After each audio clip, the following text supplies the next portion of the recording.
15 American scientists, some of the most brilliant minds in this country. I'm talking people working on nuclear propulsion, anti-gravity technology, clean fusion energy, asteroid deflection, classified aerospace materials, and even UAP or UFO research. 15 of them, either deceased or missing since 2021. And when a reporter asked the President of the United States whether any of it was connected, Trump said, and I quote, "Hopefully, I don't know, coincidence, whatever you want to call it." Hopefully. That's a fun word, isn't it? I mean, maybe not fun, but that was his word. That's what he used. Not, it's not connected. Not, we've ruled that out. And definitely not, don't worry about it. But a hopefully. And here's the thing about that word. If it was truly just a coincidence, and if there was truly nothing to worry about, you wouldn't need the FBI investigating it. You wouldn't need the White House launching a formal probe. And you wouldn't need the House Oversight Committee calling it, quote, a grave threat to U.S. national security. But all of that is happening. And the people on this list weren't just scientists. They were people who, in several cases, allegedly knew things that certain people did not want disclosed. So myself and tons of people online have questions, and rightfully so. So in an honest attempt in order to answer those questions, for ourselves, today we are going through every single one of those NASA scientists who have either disappeared or shown up deceased over the past 5 years. We're going over their backgrounds, what they were working on, how they disappeared or how they passed away, and what allegedly connects them. And by the end of this video, I want you to tell me if, quote, hopefully a coincidence is a good enough explanation for you. Because it sure as shit isn't a good enough one for me. Hey y'all, after that intense ass intro, welcome back. My name's Katie, this is Dark Side of the Truth, and we're now friends. Did we just become best friends? Yep! If you couldn't tell by the video's title and the thumbnail, today we are discussing the 15 missing scientists. But before we can officially begin, it is extremely important to note that this video is based on publicly available information, archived reports, media coverage, and online discussions surrounding these cases. Some of the claims mentioned in this video are speculative and may even be unconfirmed, and are presented as part of ongoing public theories and conversations surrounding this case. And they are not presented as proven fact. This video was created for documentary, commentary, educational, and entertainment purposes only, and all materials used in this video are protected under fair use. Viewers are always encouraged to verify information independently and then form their own conclusions. Now, with all of that being said, we can officially get started. Roll the intro. They live, we sleep, the alarms going off, beep beep. Time to wake up to the deceit. All reality's made up by the elite. Before we get into the names, I need to establish something first. The people and scientists that we are about to discuss are by no means some kooks, or just some fringe people who went off the deep end and then something bad happened to them. They're not insane, they're not crazy by any means of the word, not whatsoever. So if that thought was even a tiny little peep in the back of your brain, I need you to just stop that and snuff it out right now. We are talking about people with PhDs from MIT. People who spent 24 to 25 years at the most prestigious scientific institutions in the world. People who held top secret security clearances. People who won NASA awards. People who published 80 peer-reviewed scientific papers. People who were allegedly leading the program to get human beings from Earth to Mars. And people who built instruments that allegedly found water on planets light years away from Earth. Now, whether you fully agree or believe in every single scientific, thing that I just listed off, these were, officially speaking, some of the best and brightest minds that this country had. And when people like that start talking, personally, I believe you should listen. When people like that, who have high security clearances and, probably know what they're talking about, start warning you about something, you shouldn't automatically dismiss them. And I personally don't think you should call them crazy either. I think you should listen. Because here's the thing about being the smartest person in the room. When you know something that someone powerful does not want you to know, and then you have the cojones to start talking about it publicly, you become a problem. And problems allegedly get dealt with. Now, before we officially get into the names of the scientists, I need you to understand something else. Because this is not the first time that this has happened. Not even close. Cast your mind back to the vid, that pandemic during 2020. If you remember correctly, then you'll probably remember the scientists who came out and were talking about that virus, right? They were opening people's minds to a lot of the stuff. Well, if you know what I'm talking about, then do you remember what happened to them? Because they were too called crazy. They were silenced. They were fired. Their papers were rejected by scientific journals, and they were ultimately blacklisted and lost their funding. Overall, they lost their careers. We're talking senior scientists were privately telling journalists, we think you're right, but we can't say so publicly because the funding agencies will come after us. Some of the most credentialed scientists ever assembled, people with decades of experience and people who had dedicated their entire lives to the truth, were silenced by governments, censored by big tech companies, erased from platforms, and, ultimately had their papers redacted regardless of the quality of their research. And then what eventually happened? Obviously, the mainstream media will never admit to this, but majority of society understands the truth about the vid.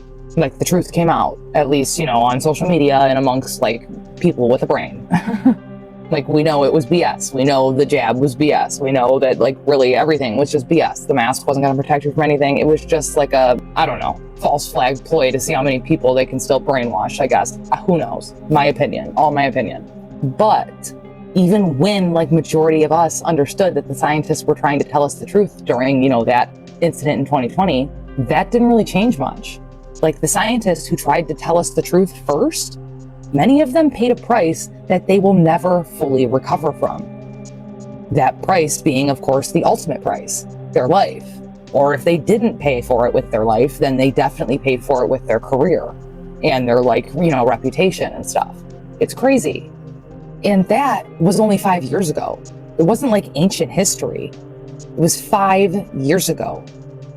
And now, 5 years later, we have 13 scientists, either unalive or missing, and all of whom allegedly knew things that certain people allegedly did not want getting out.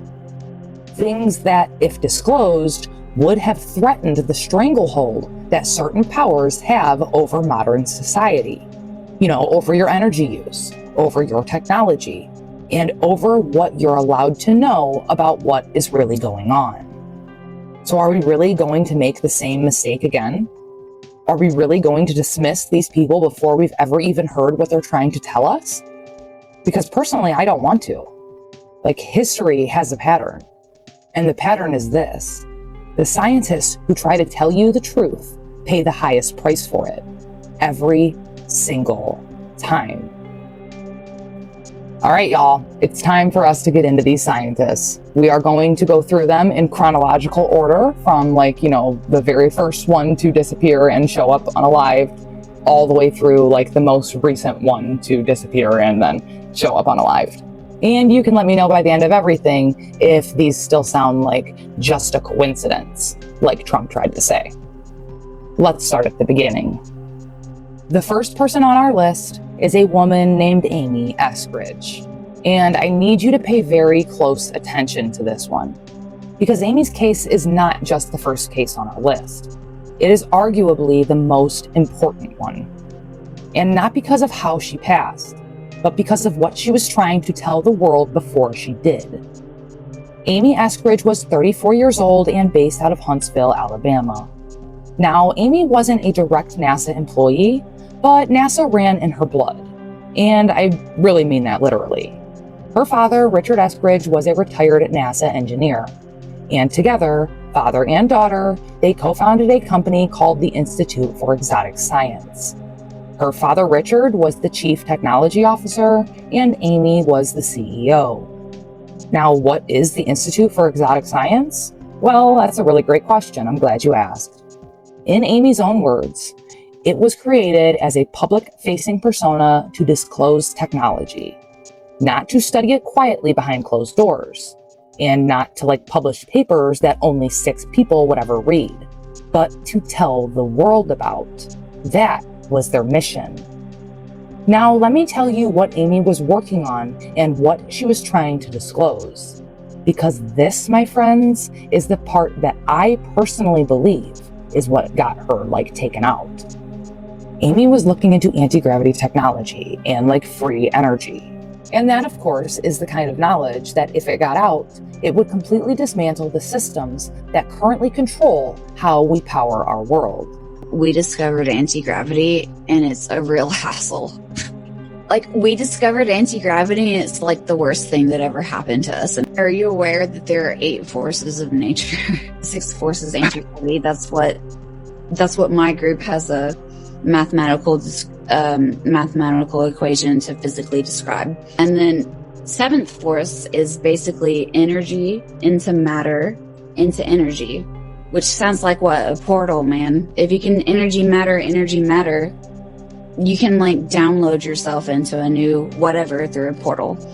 And beyond that, she was looking into something that goes even deeper than technology. Amy was publicly talking about beings that she called P47s and P52s. And trust me, I know how that sounds, but please just stick with me.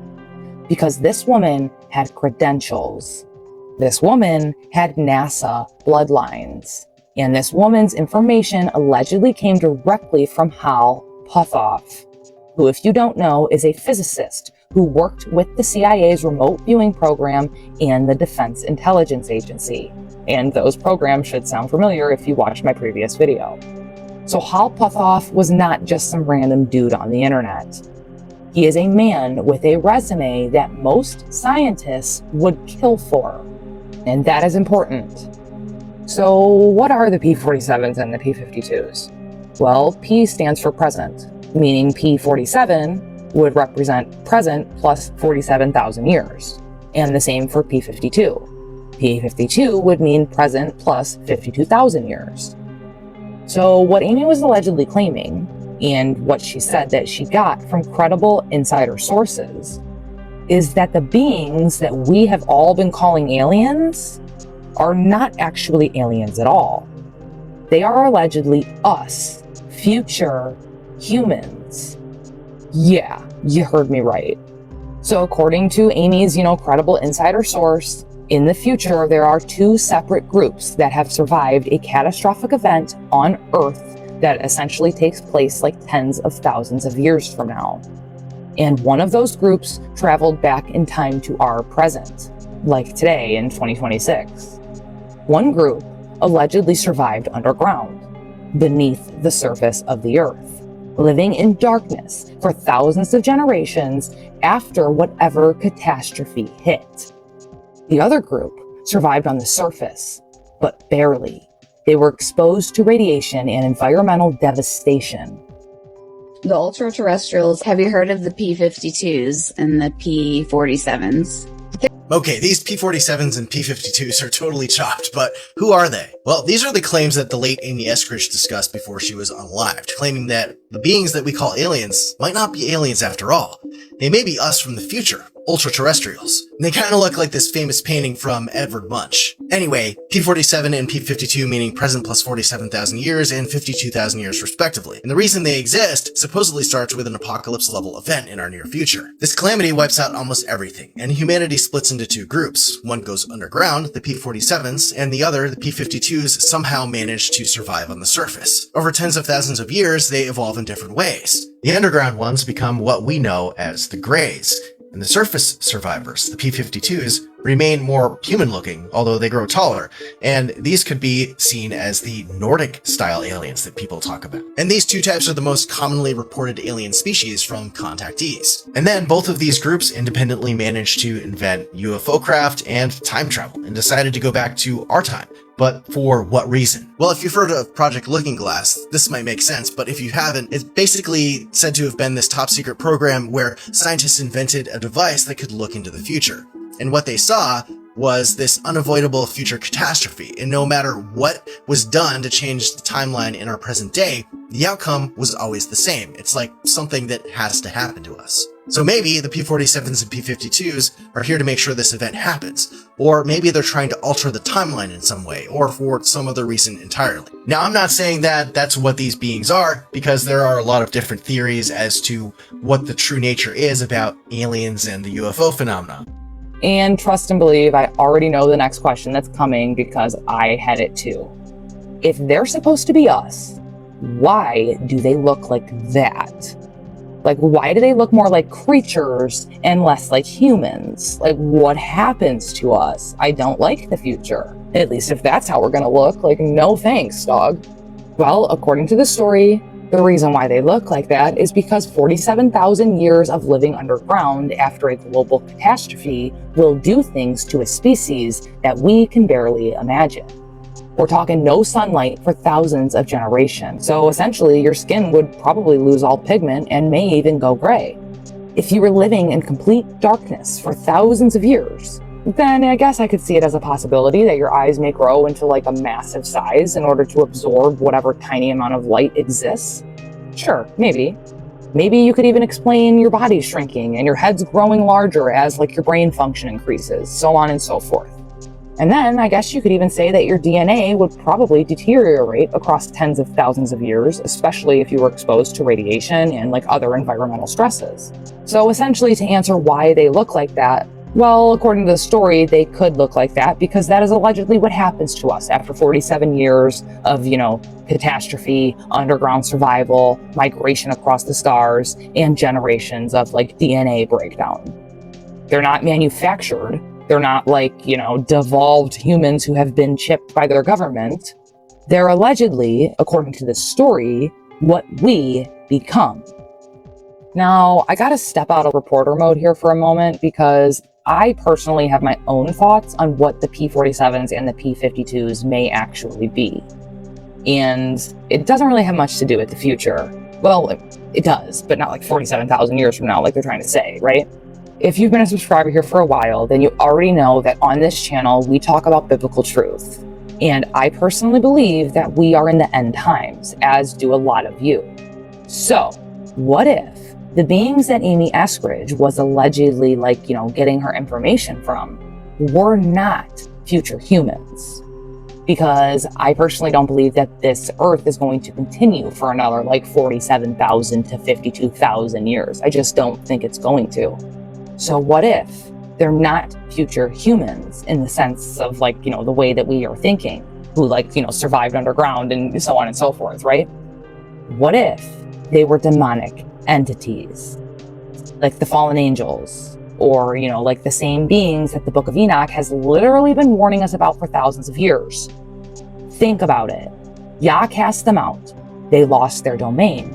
And if the rapture has already passed, like we believe it may have, we've been talking about Satan's little season, then they have to get ready for the final judgment. And there's this final battle that he's trying to get Yah's people to turn against Yah and join his team, right, for this final battle. So what does the enemy always do? He counterfeits truth, of course. He's the king of lies, right? So he dresses the lie in something that sounds rational, something that sounds like scientific in a way. Because we know that they do all their Satanists are he's the smartest scientist in the world, right? That's another term that allegedly, in my opinion, they use for Satanists. They say they're scientists. That's just what they do. And it's what I've noticed anyway. So they cover up the lie in something that sounds rational, something that sounds scientific, right? And something that makes you feel like you'd be crazy to reject it. We're not demons. We're just the future you. We're evolution. We're time travel. Don't be scared. That is exactly the kind of deception that Scripture tells us to expect in the last days. The closer we get to Yah's return, the more desperate these beings become, the more visible and the more active they will become as well. And the more that they need people like myself and many others who are talking about them to stop and be silent. So that's the exact opposite of what I'm going to do. But that's just my opinion. If I'm not presenting that as fact, obviously I want you to do your own research and draw your own conclusions. However, I had to just be honest with you about where I stand because it personally makes a heck of a lot more sense to me. That's why they look creepy like that. It's not us evolved in the future, 47,000 years from now. They're literal demonic entities. I don't know, makes sense. And then it's some of them survived underground and some of them barely survived on the surface. And then the other ones went underground to hide in their bunkers and stuff. I don't know. Maybe I'm stretching, but it makes a lot of sense to me. Let me know what you guys think. I seriously would love to hear it. But here is what actually matters. Regardless of what these beings actually were, Amy Eskridge was talking about them publicly, okay? We can't necessarily prove what they are, but we can prove that she was talking about them publicly. She was disclosing information that allegedly certain people did not want disclosed. And she said it herself. She said that she needed to get this information out. She was pushing towards public disclosure. I'm tired. I'm real tired. I need to disclose soon, man. I need to publish soon because it's escalating. It's getting more and more aggressive. Over the past, this has been going on for 4 or 5 years. And over the past 12 months, it's been escalating, more aggressive, more invasive, digging through my digging through my underwear drawer and full threats over the past 3 to 6 months. And now I'm fuck, I have to publish. I have to publish because it's only going to get worse until I publish. There's no way out of this. There's no way out of this situation until I publish. She allegedly needed authorization from certain parties before she could go further. Those certain parties being NASA's approval, right? And allegedly, that authorization never came. And that, of course, is when the threats started. Because she told NASA, I want to go public with this information. Do I have your, authorization to do so? And they're no, you're not going public with that information. Are you crazy? You ain't doing that. And then that's when they started with the threats. All allegedly just based on this story, but just want to make sure you're keeping up, okay? And Amy Eskridge, this first scientist, is by far the longest scientist that we're going to talk about today. I don't want you guys to think they're all going to be this long because they're not, but hers is just crazy. So Amy began claiming that she was being targeted. She described sustained harassment and psychological warfare designed to stop her work. I found out that I was being physically surveilled by the following method. My ex-boyfriend and I realized that people had been breaking into our apartment while we were gone together in the same vehicle. And so I'm in the apartment, I'm about to go to work, and I'm why don't you take out the trash and scope out the parking lot and make sure it's okay before I go to work. So he goes out there and he's there's this weird fucking Lexus. It's a silver Lexus. This is a shitty apartment. Why is there really nice Lexus in the parking lot? And it has tinted windows that are not street legal. Just totally dark, totally black tinted windows that are not possibly street legal. And so he comes back in and we're standing in our bedroom window looking at the Lexus and talking about it. And I say out loud, maybe we should walk over there later and take a picture of the license plate. Because the Lexus is across the parking lot from us, but it's backed in, so you can't see the license plate. Within 2 minutes of me saying, hey, we should walk over there later and take a picture of the license plate, we were still standing there at the window looking at it, talking about it. And an Eastern European looking motherfucker with a black beanie, dressed all in black, in his 50s or 60s, walked out of the apartment directly across from ours holding a license plate. And he opened the trunk of the Lexus and he took out some tools and he changed the license plate right in front of our fucking faces. And then he walked back to his apartment and he put the old license plate on the front patio and went inside, left it outside. And it was literally come get the license plate. I have more where this came from. Come get the license plate. And then after that, the Lexus started tailing me. And every time I saw the Lexus, it had a different license plate. It would be like Alabama plates, a different state plate. It would be random dealer plates, none of which were local. Just like cardboard temporary dealer plates, none of which were any local dealers. Every time I saw it, it was different plates. It would follow me to the gas station to go get beer. I would go get beer at the gas station, and that Lexus follows me. And even my ex called an Uber once. He called an Uber. The Lexus pulled out from the spot across the parking lot from our apartment, drove over to our apartment, and said, "Hey, I'm your Uber, here to pick you up." The license matched in the Uber app, but they didn't have an Uber sticker or a Lyft sticker. You can't drive Uber if you don't have an Uber sticker. He pulled out of his spot across from our apartment where he lived and drove over there to pick him up and said, "Hey, I'm your Uber, here to pick you up." They changed the license plate right in front of our face. Like 60 seconds after I said, "Hey, we should go take a picture of that license plate." And they leave it on the patio, like, "Take it, we have more. Just take it." So I don't go to bars by myself anymore, even though it's my most productive zone. Because in the past 12 months, if I sit down at a bar by myself, some dude will come, like some 50-year-old dude will come and sit next to me and turn to me and say, "Do you want one roofie in your drink or two?" Twice now, three times. It's like, I'm really fucking drunk. I shouldn't be this drunk. I didn't drink enough to be this drunk. What's happening? Why am I so messed up?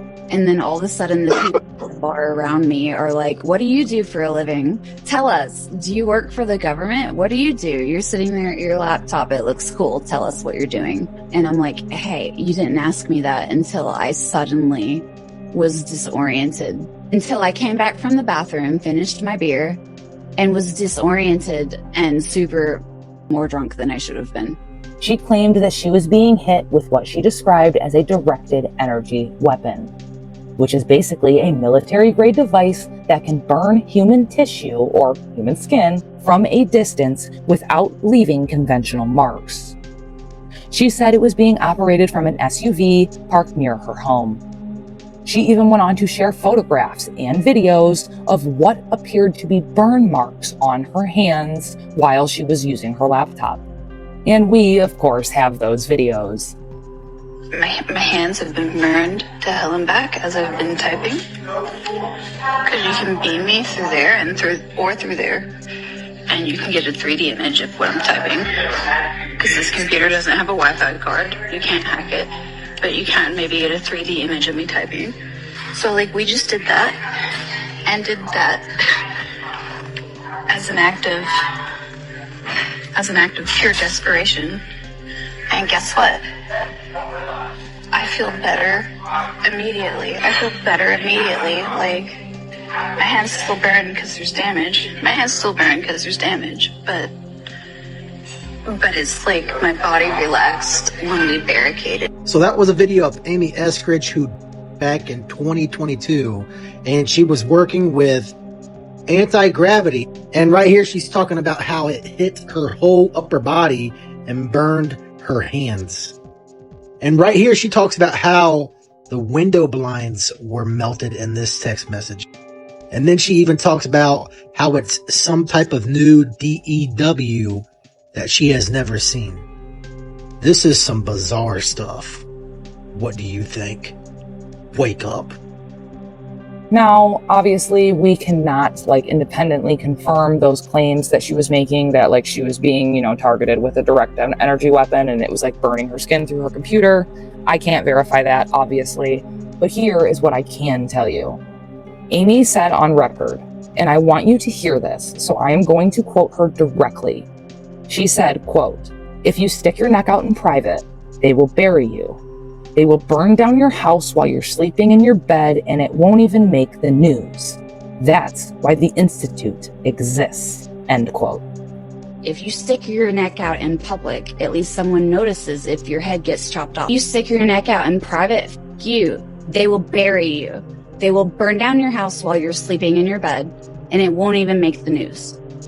She believed that going public was her only protection, that if enough people were watching, they couldn't touch her.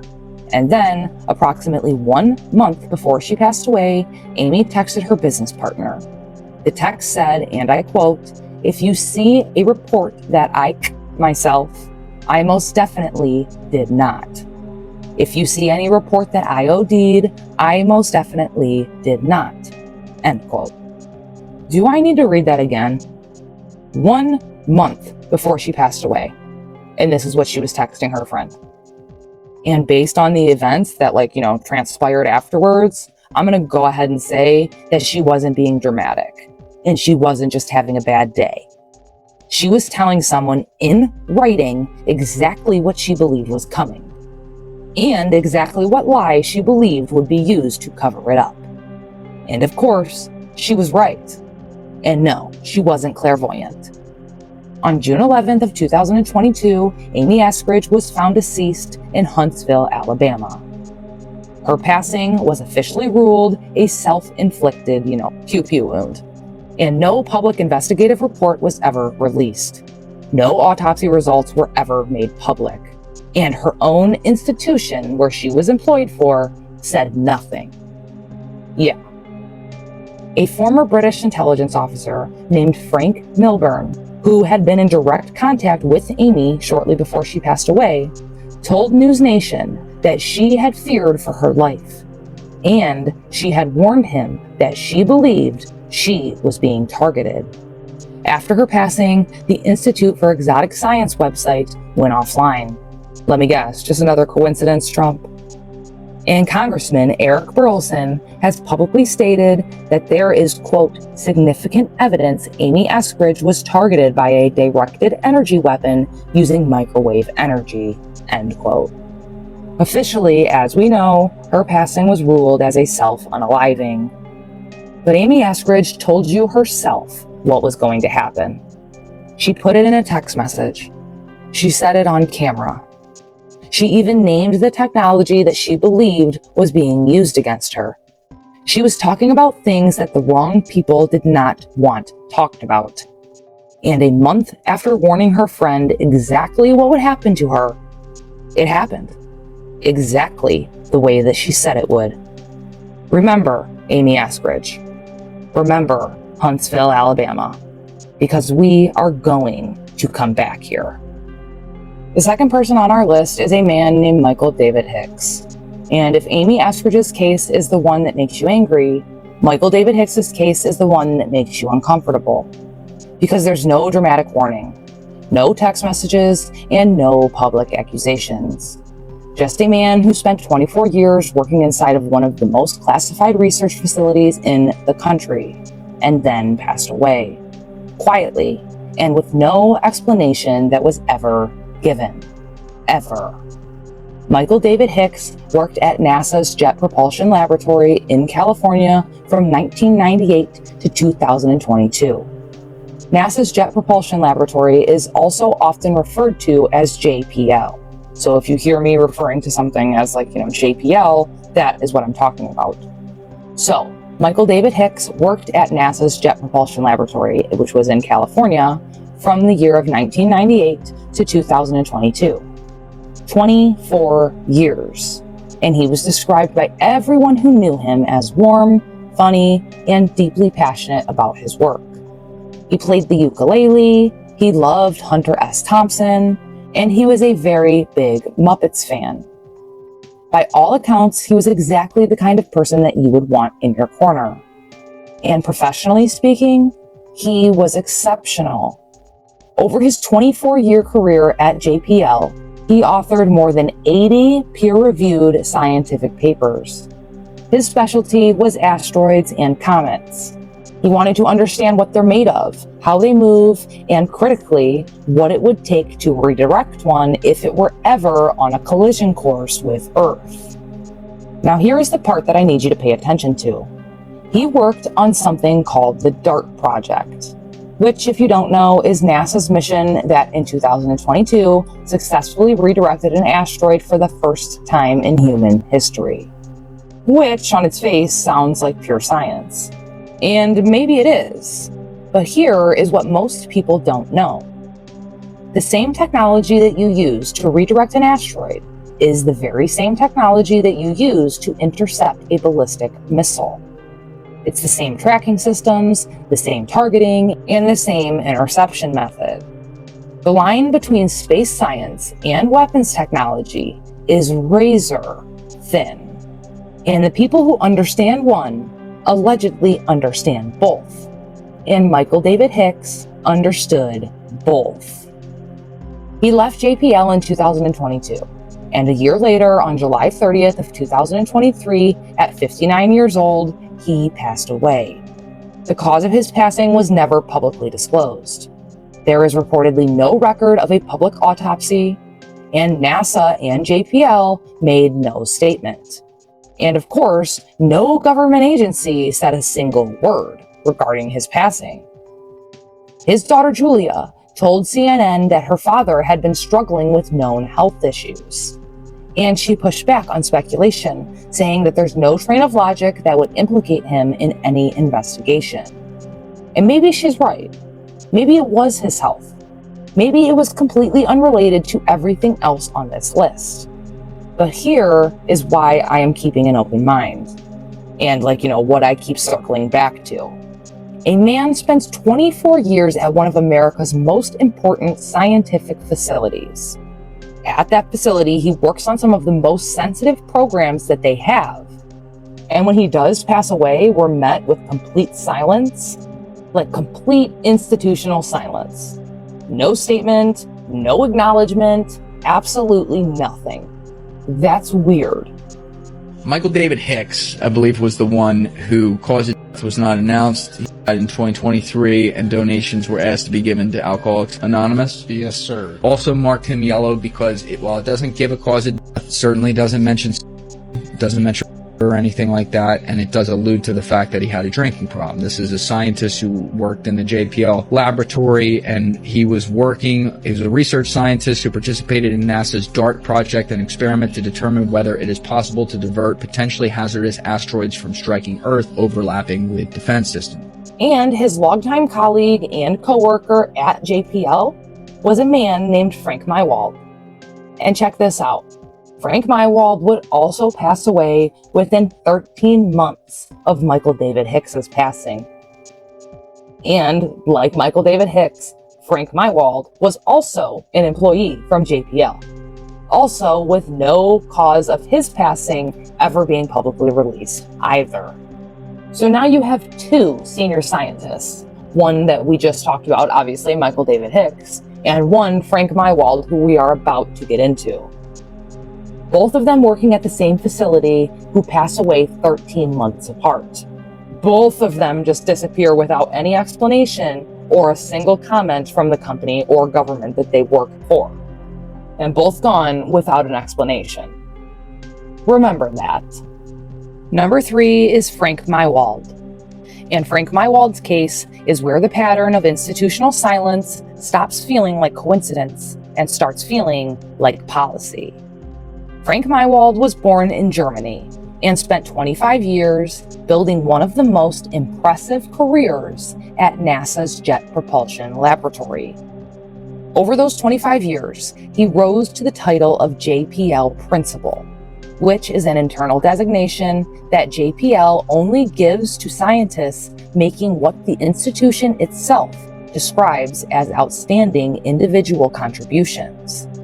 So that's not just like a participation trophy that you get for, just showing up. That's not just like a title that they hand out willy-nilly. That's a title that you earn over decades of exceptional work. And what was Frank Maiwald's work? Well, in plain language, he built tools that could detect signs of life from millions of miles away. Allegedly, he built instruments so sensitive that they could sniff out water and organic molecules, like the building blocks of life, in the atmospheres of other planets across the solar system. Now, how much you buy any of that is obviously up to you. But according to, science and the official story, if there was something out there that was worth finding, Frank Maiwald's instruments would have found it. At the time of his passing, he was actively working on a major Earth-observing mission. He was engaged. He was productive. and he was making plans for the future. By all accounts, there was nothing to suggest that he was ill, struggling, or depressed. However, on July 4th of 2024, Independence Day, Frank Maiwald passed away in Los Angeles at 61 years old. The cause of his passing was never made public. No autopsy results were ever released. NASA and JPL again said nothing. And here's the detail that I keep coming back to with Frank Maiwald specifically. When journalists contacted JPL just to simply confirm whether or not he had actually worked there, despite the fact that his name and his achievements were listed and publicly broadcasted on JPL's own public website, JPL declined to comment. They wouldn't even confirm whether or not he existed and was ever an employee there or not. A man who spent 25 years at that institution, who won their awards and had his name on their website, passed with no explanation. And when journalists called and asked the company basic questions, was this guy ever an employee here? They were met with utter silence. That is weird. That's suspicious. And I have questions, as do a lot of other people. Frank Maiwald's job at JPL was to build instruments that could detect life in places humans have never been. He designed the VSWIR instrument for the Surface Biology and Geology mission, technology capable of mapping biological signatures from orbit. He worked on programs to help identify signs of life on icy moons, like Europa and Enceladus. But the same instrument that detects life on distant moons can detect something else. Anomalous chemical signatures, unusual material compositions, the kind of readings you'd get from an object that wasn't made by nature. In June 2023, just 13 months before his death, Maiwald led a breakthrough that could help future space missions detect clear signs of life on other worlds. What that announcement didn't say is whether that breakthrough could also detect signs of life on something already passing through our solar system. Atlas arrived in July 2025. Before perihelion, its plume contained nickel ratios more consistent with industrially produced alloys than natural cometary composition. After perihelion, methane, a biosignature. The man who built the tools to read exactly those signatures died on July 4th, 2024. His cause of death was never disclosed. No autopsy was performed. No press release from JPL. No statement from NASA.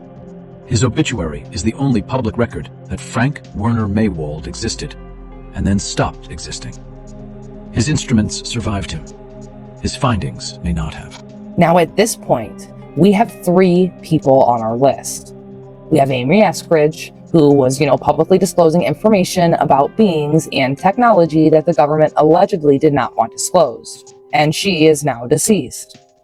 We have Michael David Hicks, who was a JPL asteroid defense researcher working on technology with significant weapons implications, and he is now deceased with no explanation, or no cause of his passing.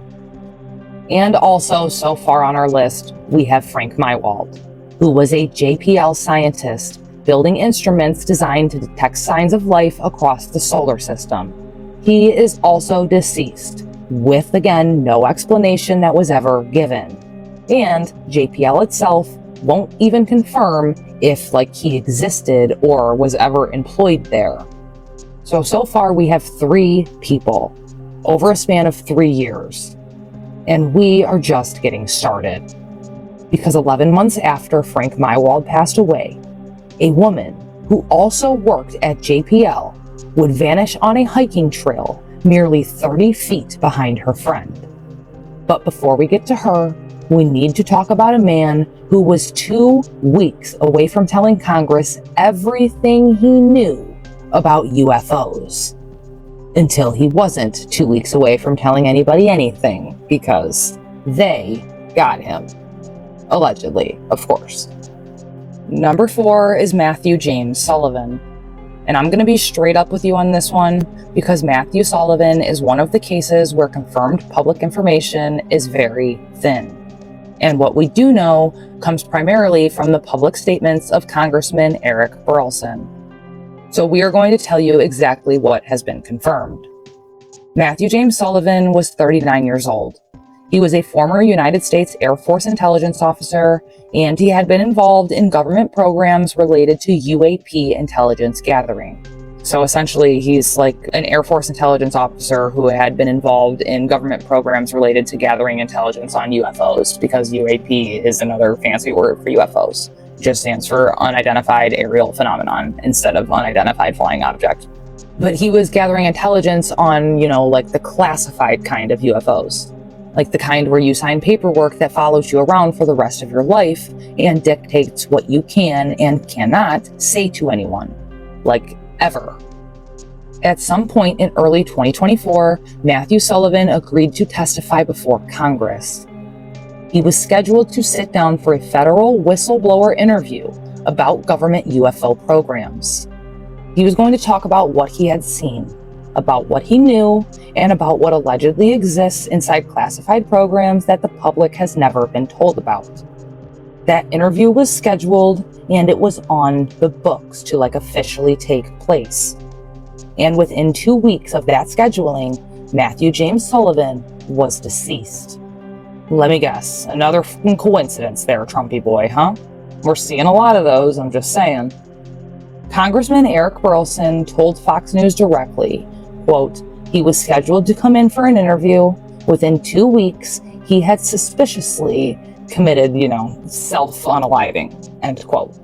His public obituary did not state a cause of his passing, just like the previous two that we mentioned. There's one of these disappearances that really, really gets, obviously General McCasland, that is so strange, but Matthew James Sullivan was set to testify on Capitol Hill before he allegedly an accidental for some guy, middle-aged man about ready to testify before Capitol Hill. Are you buying that at all? Not at all, Matt. I think that just goes further and further in this direction of mistrust. I think there's one other that has a similar situation. Back when you were on the Hill, we had somebody that was supposed to testify and under a mysterious type circumstance. But this one, to me, I think it sends a chilling effect out there to the world that there is dark forces that are working around us, and people are trying to shut this thing down. This is Matthew Sullivan. He was supposed to testify before Congress about UFOs, but was found prior to being able to do so. Just another coincidence?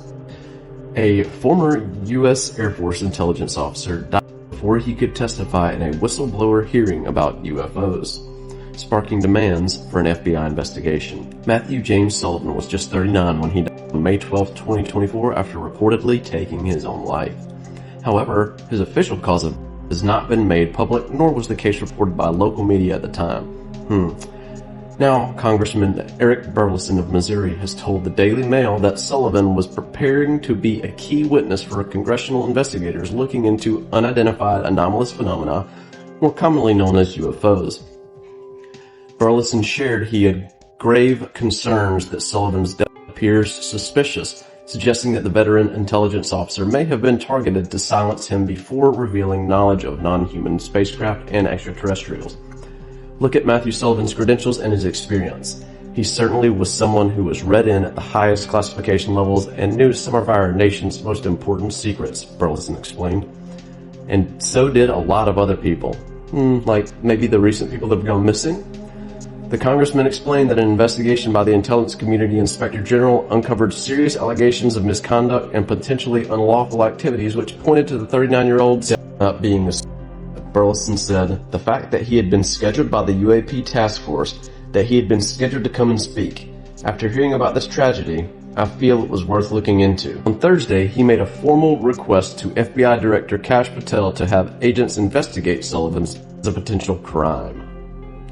The sudden and suspicious circumstances surrounding his death raised significant concerns about potential foul play and the safety of other individuals involved in this matter. These are not coincidences. We need justice. Now, I want to be careful here, because you guys know that I always want to be just straight up with y'all. We cannot confirm what Matthew Sullivan knew. We cannot confirm with absolute certainty that his passing was, definitely connected to his scheduled testimony. But what we can confirm is that a man who agreed to tell Congress about classified UFO programs was deceased within 2 weeks of making that agreement. And that a sitting United States congressman called it suspicious, out loud on national television. So make of that what you will. But 2 weeks. That's a little suspicious if you ask me. Number 5 brings us to New Mexico. And this is where things start to get really strange. Because what happens in New Mexico doesn't just happen once. It happens over and over again within months. The same state, the same pattern, just to different people. The first man is named Anthony Chavez. Anthony Chavez was 78 years old and a retired foreman who had spent his career supervising construction at Los Alamos National Laboratory. Now, I need you to understand what Los Alamos is. Los Alamos National Laboratory in New Mexico is the laboratory that allegedly built the atomic bomb, as like part of the Manhattan Project. And it is still, to this day, one of the primary hubs for nuclear weapons research in the United States. The people who work there, even in supportive roles, have access to infrastructure and physical areas that the general public will never see, and that most people with a security clearance never even get close to. Now, Anthony Chavez was one of these people. As a construction foreman, he had physical access to classified areas throughout the facility. He knew where things were built. He knew what was underneath them. And the things that he knew lived in his memory long after he retired. On May 8th of 2025, Anthony Chavez walked out of his home on foot. Listen to me here, because this is going to become a repeating pattern. He left his car, he left his keys, he left his wallet, he left his phone, and he was never seen again. Police told CNN that there were no signs of foul play, but also no explanation, no trace, and no indication that he had planned to leave was ever found. His friend Carl Buckland told CNN, quote, "It's about time," when he was asked about authorities finally looking into his friend's case. That, in my opinion, is not the reaction of someone who thinks that this was a man who simply chose to walk away from his life. In my opinion, that's the reaction of a friend who thinks that it's about damn time that, his friend's, disappearance is being investigated. I'm just saying. May 8th, 2025. That's the day Anthony Tony Chavez was officially reported missing from Los Alamos, New Mexico. He was 78 years old, a longtime employee of Los Alamos National Laboratory, one of the most sensitive nuclear research facilities in the United States. Chavez was last seen just a few days earlier, around May 4th, leaving his home on foot. What makes his disappearance so unsettling is what he left behind. His wallet, keys, cigarettes, phone, and personal items were all still sitting inside his house. His car was locked in the driveway. There were no signs of a struggle, no forced entry, nothing disturbed. And after May 5th, all of his bank activity stopped. Search teams combed the canyons and trails around Los Alamos. Cadaver dogs were brought in. Multiple agencies got involved, and still, no trace of him has ever been found.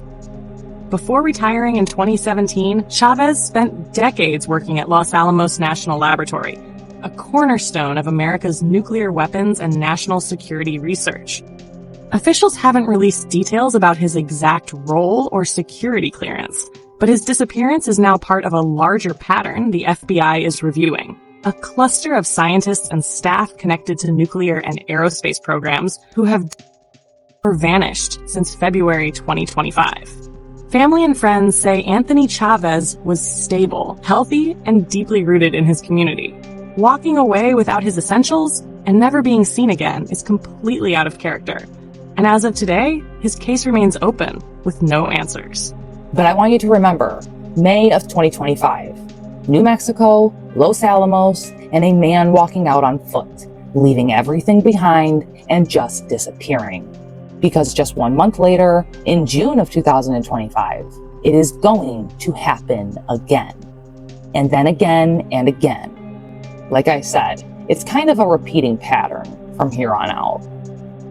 Number 6 brings us to Monica Reza. And Monica Reza's case is arguably the most important connection point in this entire video. Not just because of how she disappeared, but because of what she knew and who she was directly connected to. Monica Reza was 60 years old and one of the most accomplished aerospace materials engineers in the country. She was the director of JPL's Materials Processing Group, making her the third person on our list connected to NASA's Jet Propulsion Laboratory. She also worked for Aerojet Rocketdyne, which, if you don't know, is one of America's primary rocket propulsion contractors. Her specialty was developing advanced metals for use in rockets and weapons systems. She patented a material called Mondaloy, which is a super tough metal alloy engineered specifically to withstand the extreme heat and pressure inside of rocket engines. It's the exact kind of material that makes reusable rockets possible. And you want to know where Mondaloy ended up? Inside of SpaceX Starship and inside of Blue Origin's New Glenn. Her patent and her life's work sitting inside of those rockets right now, while she is missing with no explanation. Convenient. Another coincidence, huh? It's crazy. Like, how many coincidences are we going to see before, like, it's just not possible to be a coincidence anymore? Because I'm pretty sure we're there. And those two companies, SpaceX and Blue Origin, just received a combined $8 billion in government contracts under the Trump administration, while this investigation is happening. So people are making money off the coincidences now. Convenient. She is gone and her work is being used. And the people using her work are getting billions from the same government that is responding to her disappearance with the words, hopefully, it's just a coincidence. Like, gee, thanks for that one. You better hope it's a coincidence, Trump. That's all I gotta say. No, let me not say that, actually. I take it back. I'm just kidding. Get the fucking Secret Service showing up at my door like, did you threaten the president? No, it was a joke. Relax, Trump. It was a joke. On June 22nd of 2025, Monica Reza went hiking near Mount Waterman in California's Angeles National Forest with a group of her friends. She was a mere 30 feet behind one of her companions on the trail. She was smiling, waving, and by all accounts having a great time. Just 30 feet behind them. Her companion turned around, and moments later, she was simply gone. Monica Reza was nowhere to be found. Search teams combed the area for days, but Monica Reza has never been found. At least not as of the time of me recording this video. We have no body, no trace, and no explanation. Now here is the connection that I need you to hold on to, because this one is confirmed. It is not a theory, and it is not speculation. This is in official congressional letters. The House Oversight Committee flagged a direct, confirmed professional connection between Monica Reza and the very last person on our list, General William McCasland, who we have not talked about yet, but we will. He is number 13. The two of them worked together on a classified Air Force-funded research program in the early 2000s. The material that they worked on together? Yep, Mondaloy. You know, the same material that is now inside of SpaceX and the Blue Origin rockets. So two people, one that we've talked about and one that we will get to, both worked for the same classified program, using the same material, and then they both go on to vanish years apart from each other. Hold on to that, because just like the other ones, we are going to come back to it. Let's talk about that purge. Monica invented the Mondalloy, a metal that doesn't melt under extreme heat. The US military used this metal to build the tips of rods from God, heavy tungsten cylinders dropped from space that hit like nuclear bombs without the fallout. Monica vanished in June 2025 because she knew exactly how these weapons were built. If she stayed in the public eye, she could have identified the technology the moment it was used. Now in October 2025, sensor expert Jacob Pritchard and human interface specialist Jamie Casias were at Wright-Patterson Air Force Base. They were the ones that programmed the AI to steer those orbital rods to their targets. They were to ensure no one could testify about the specific software signatures used in these strikes. This woman was a rocket scientist. She had two folks with her in broad daylight on a ridge line with clear sight. She waved to them from 30 feet away, and then she just vanished into thin air. Nobody knows what happened to her. This is Monica Reza. Now, she was not just a basic hiker, okay? She did this on a weekly basis on the same hike with the same group of people. And again, she was a NASA rocket scientist. She was smart as shit. She developed a special nickel alloy that's used in rockets to send them to space that we had never had before, right? We always depended on Russia for it. Now we had it because of Monica. It was called Mondalloy, and the Mon stood for Monica. She was that big. You know what I'm saying? Anyways, June 22nd, 2025, she is hiking. She goes missing. They send in dogs. They send in drones. They send in heat scanners. Nothing can find her. All they find is a beanie and some lip balm. There's no body. There's no gear. There's no trace of Monica. Now, if you've been following Missing 411 with me, you know this sounds familiar, but it gets weirder. 4 days after she goes missing, someone posts this on findagrave.com. It's Monica's grave, and it says green burial. Look that up and you'll understand. You need a body for a green burial. The more I followed this, the stranger it got, because anyone that had knowledge of how this nickel alloy worked in rockets, they are now either dead or missing, right? There's Monica, who went missing, we just talked about. The co-inventor of this died in 2014. And then the funds for this, William McCasland at Wright-Patterson Air Force Base, he just went missing a few weeks back. The FBI is involved. William disappeared 6 days after Donald Trump said release the UFO files. I don't know about you, but that seems fishy to me, so we'll talk about him next time. I believe she's walking with one friend. They're both experienced hikers, but she's hiking, and the friend looks back at one point. She's 30 feet behind. She smiles and waves, and the next time he looks back, she's gone. Mm-hmm. And as you said, they've searched across all these acreage. They've found nothing. I've spoken to people that have hiked this. They have all said, we should have been able to find her. Like General McCasland, she appeared to vanish into thin air. Crazy part is that the male hiker who last saw her, he gave the last known coordinates. He also gave the last known coordinates to where they found her hat, and her scent seemed to stop at the hat, which is also very weird. But her last known coordinates were actually much closer to the road or the highway than I think a lot of people initially thought. What kind of animals are we dealing with out there? But there are, like, coyotes. Two coyotes to get her without a scent, totally away with no blood trail. She disappeared, or she was last seen around 9:10 a.m. Around 2:30 p.m., other hikers heard screams. Number 7 brings us back to New Mexico.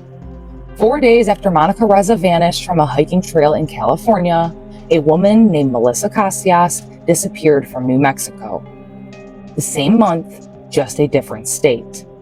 But it is the exact same pattern that took Anthony Chavez just 6 weeks earlier. Melissa Casias was 53 years old. She worked as an administrative employee at Los Alamos National Laboratory. You know, the same facility where Anthony Chavez had also worked at. Now I know, administrative employee sounds like a minor role, but Melissa Casias held security clearance for sensitive data at Los Alamos. She had access to classified information. And at a facility like Los Alamos, the people who handled the paperwork, the records, and like the internal communications, oftentimes know more than the scientists themselves. Especially because at a base like Los Alamos, everything is like on a need-to-know basis. But if you're the one filing the paperwork, then you pretty much need to know everything, right? Or you at least get to see everything. On June 26th of 2025, Melissa Casias was last seen walking along a highway near Talpa, New Mexico. She left her car, she left her keys, she left her wallet, and she left her phone. But here is the detail that separates her case from the others that are similar to her on this list. Her phone had been factory reset before she left, completely wiped clean. So whatever was on that phone, whoever she had been talking to, and whatever messages that she had either received or sent were gone. Now, she either did that herself before she walked out the door, or someone else did it for her. I highly doubt that we will ever really truly know the answer. Her family pushed back publicly on the idea that she left voluntarily. And I think they should be trusted because they probably know their family member better than anybody else does, especially better than the police do. I'm just saying, just my opinion. But regardless of the pushback from her family, the New Mexico Department of Public Safety has an open missing persons investigation with no foul play officially suspected. And at the time of me recording this video, Melissa Casias has never been found. Melissa Casias was a 53-year-old executive assistant at Los Alamos. At Los Alamos, they had things including nuclear weapons, stockpile stewardship, nuclear non-proliferation and counter roles, exercises. I mean, the list goes, you get the point. So Casias disappears sometime around midday. She doesn't go to work, requests to work remotely that day. This is June 2025. And then after having lunch with her daughter, she leaves her home with nothing, including no phone. And she had done a factory reset on her phone. Yeah. And she's never been seen again. There's no body. Maybe she was going to a meeting and they said, all right, if we need to talk about this and you can't bring your phone, factory reset your phone because they could, I don't know. I'm really going down the rabbit hole here. I don't know people, I'm guessing. But factory reset's really weird. What I wonder is if she did that or if that was done after to clean it up. Someone said, come meet me. We'll take care of this. Don't bring your phone. They're tracking you. Just leave it behind. She goes somewhere, she gets bagged or whatever it is, they go back and they factory reset her phone. Nobody knows nothing. Possible. Melissa Casias disappeared from Taos County, New Mexico on June 26,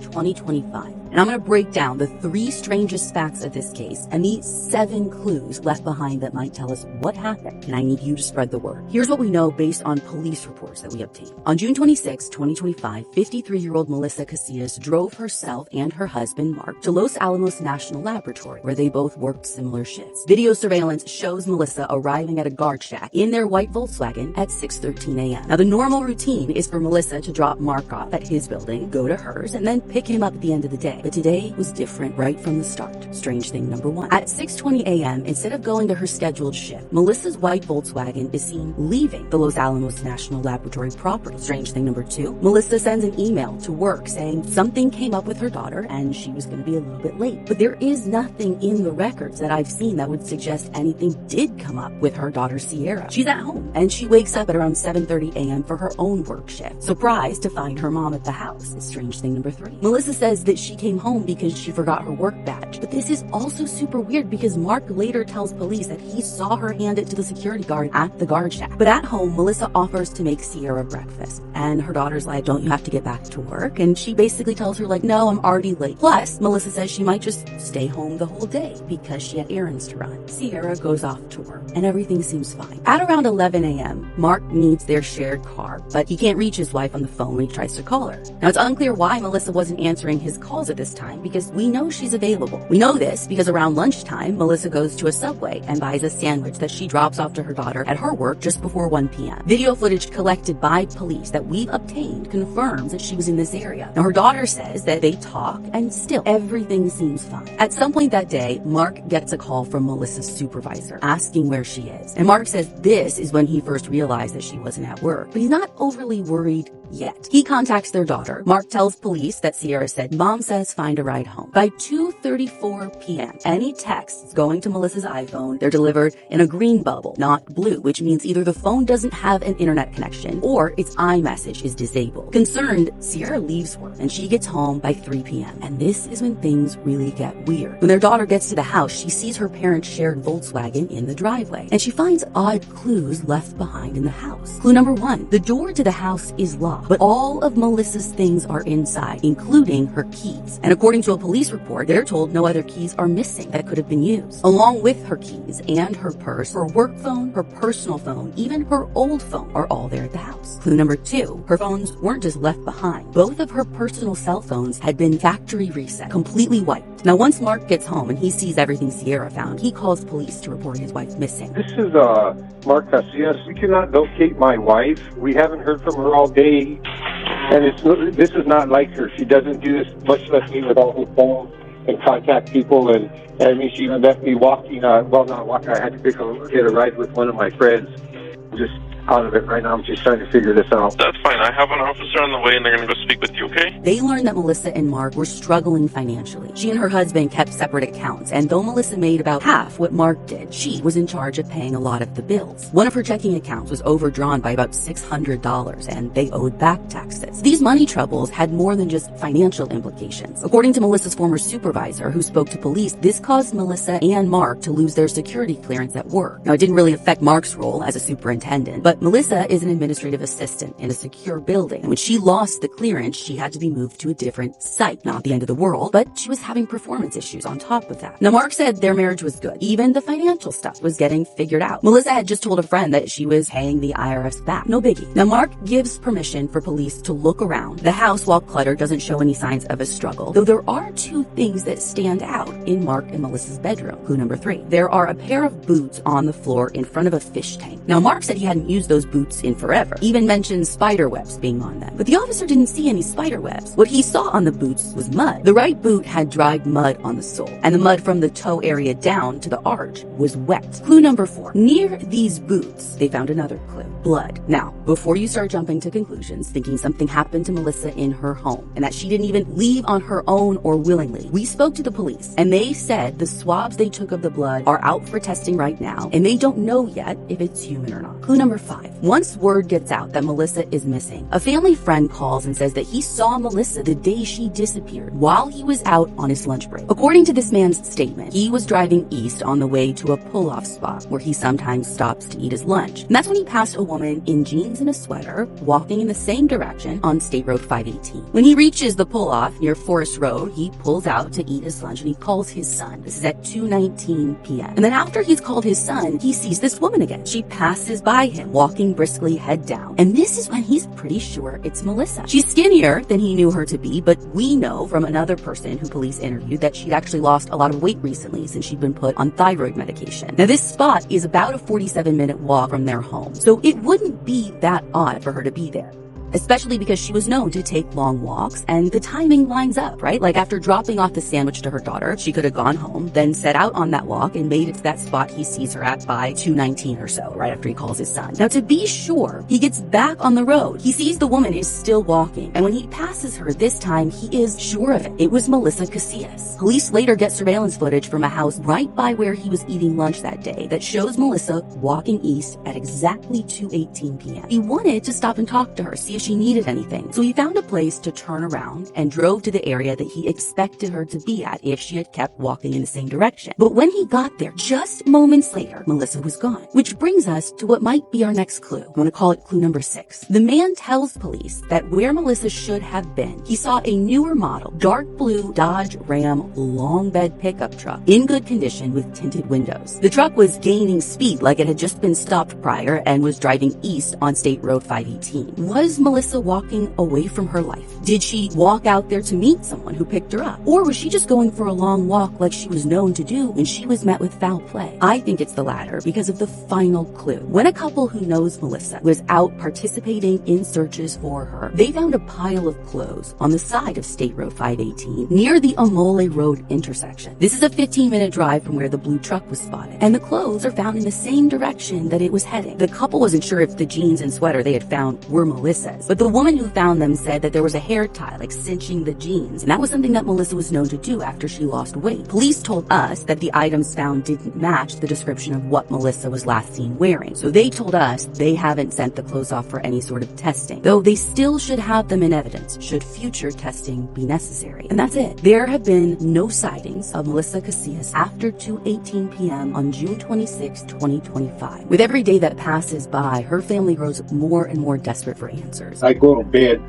thinking about her, wake up in the middle of the night thinking about her. What we would love is if someone out there knows something to be brave, if they have any love in their heart to think what it would be like to go through something like this. Please try to have the heart to come forward. Anything that they would give, a tip of some kind, let us know so that she can be found. That's all we need. We need to find her. We need to know where she's at. She's my little sister. I need to know where she's at. I can't stop looking for her. I won't stop looking for her. Please, if anybody knows of someone out there, please come forward. Police are also asking for help. Anyone who lives in or may have been in Taos County, specifically in Talpa or Rancho State Taos, or anyone traveling on or near New Mexico State Road 518 on June 26, 2025, please check any surveillance cameras you have or dash cams. We're looking for any sign of Melissa or anything that appears out of the ordinary. If you have footage to share or any tips, you can call the New Mexico State Police Dispatch at 505-425-6771. Through Crime Stoppers and her family, there is $7,500 in reward money available for information on Melissa Casias' whereabouts. So now on this list, we have 2 Los Alamos connected people who disappeared or, were found deceased 6 weeks apart from each other in the same state, following the same pattern. Both just walked out on their lives on foot, leaving everything behind. However, one of them wiped her phone first.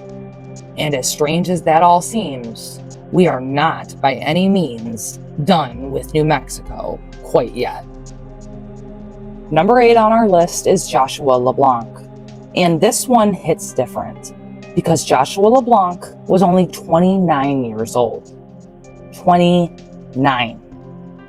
Joshua Kyle LeBlanc was born in 1996 and raised in New Iberia, Louisiana. That's insane. 1996. He's a year younger than me. That's freaking nuts. He was a baby, dude. He got his degree in electrical engineering from the University of Louisiana in 2019. And while he was a student, still in college, he developed the attitude control system for his university's nano satellite. A nano satellite as an undergrad. This kid was exceptional from day one. After graduating, he went straight to work for NASA.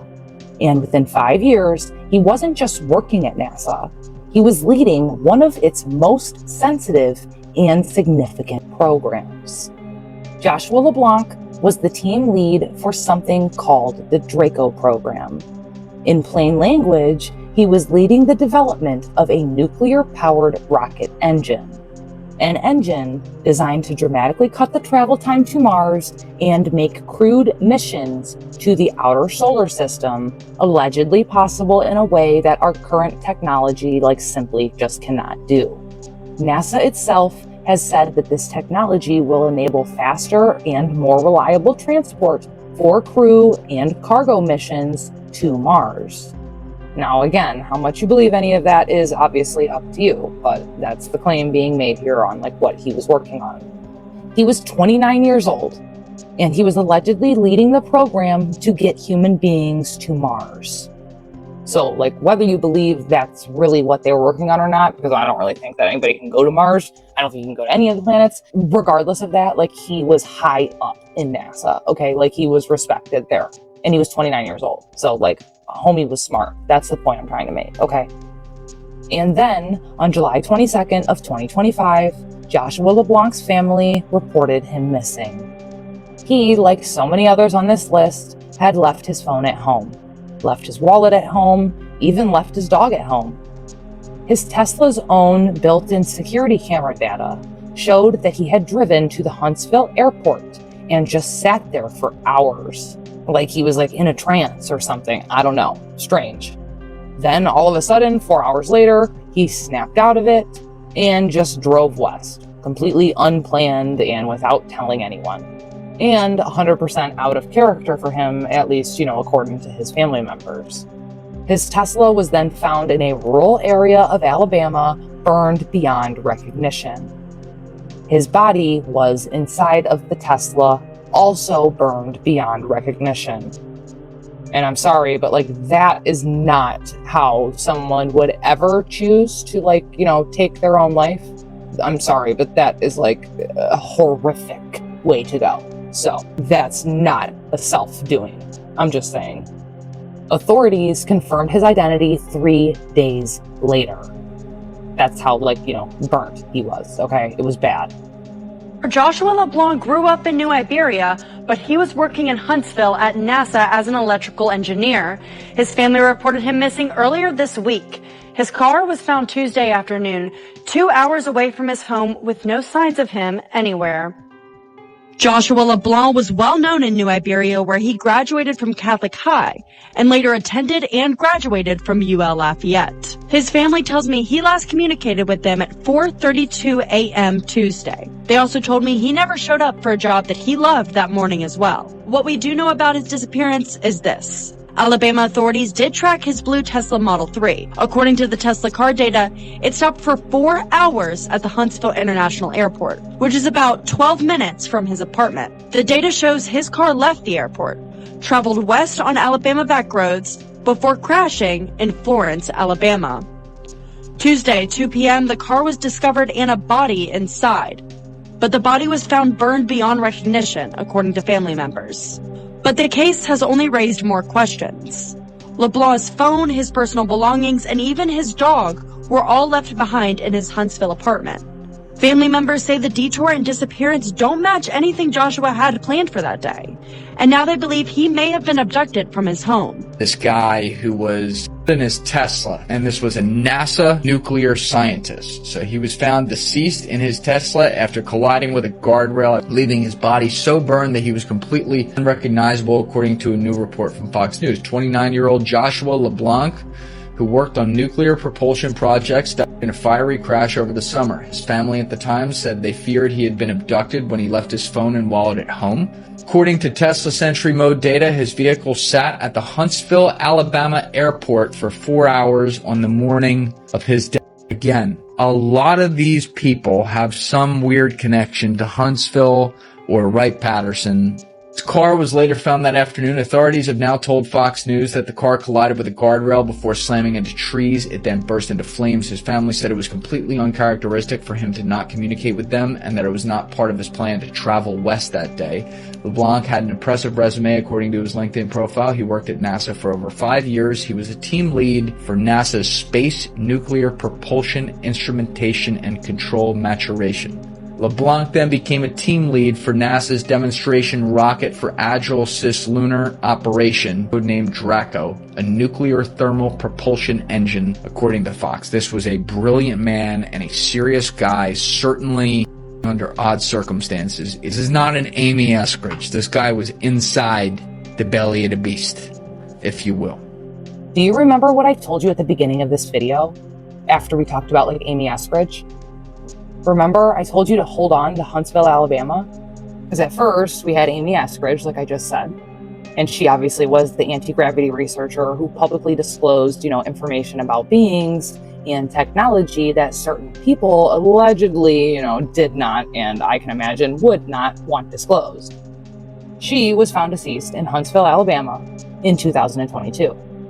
Now, 3 years later, we have Joshua LeBlanc, who was a 29-year-old NASA nuclear propulsion engineer, who was also found deceased in rural Alabama in 2025.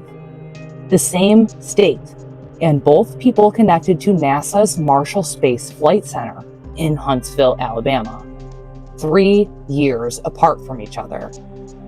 I told you to hold on to Huntsville because there was going to be a connection. There it is. Number 9 on our list brings us back to New Mexico again. Stephen Garcia was a contractor at Kansas City National Security Campus, which is a facility that reportedly produces around 80% of the non-nuclear components of America's nuclear weapons. And despite its name being the Kansas City National Security Campus, it is actually located in New Mexico. So its name is kind of deceiving there. But Stephen Garcia's role at this facility reportedly involved overseeing nuclear weapons assets. Not studying them or researching them, but overseeing them. That means that he had operational knowledge of America's nuclear weapons infrastructure. Stephen is again one of those cases where publicly confirmed information is limited. But what we do know is this. In August of 2025, Stephen Garcia was captured on surveillance footage, leaving his Albuquerque home on foot. Stephen Garcia was carrying with him a, hand weapon, hand pew-pew. And he has never been found, at least, as of the time of me recording this video. Stephen Garcia, he's another one who's disappeared. We haven't found him. Stephen disappeared back August 2025. Stephen walked out of his house on foot with nothing but a hand. Stephen Garcia did have a top-level clearance, right? Yep. And he was, on the security side of things, responsible for overseeing all of, effectively, most of the equipment assets. Just like in Night at the Museum, when Ben Stiller had access 100%. to all the, exactly. The alive Teddy Roosevelt and the dinosaurs that would come back. He was the chauffeur.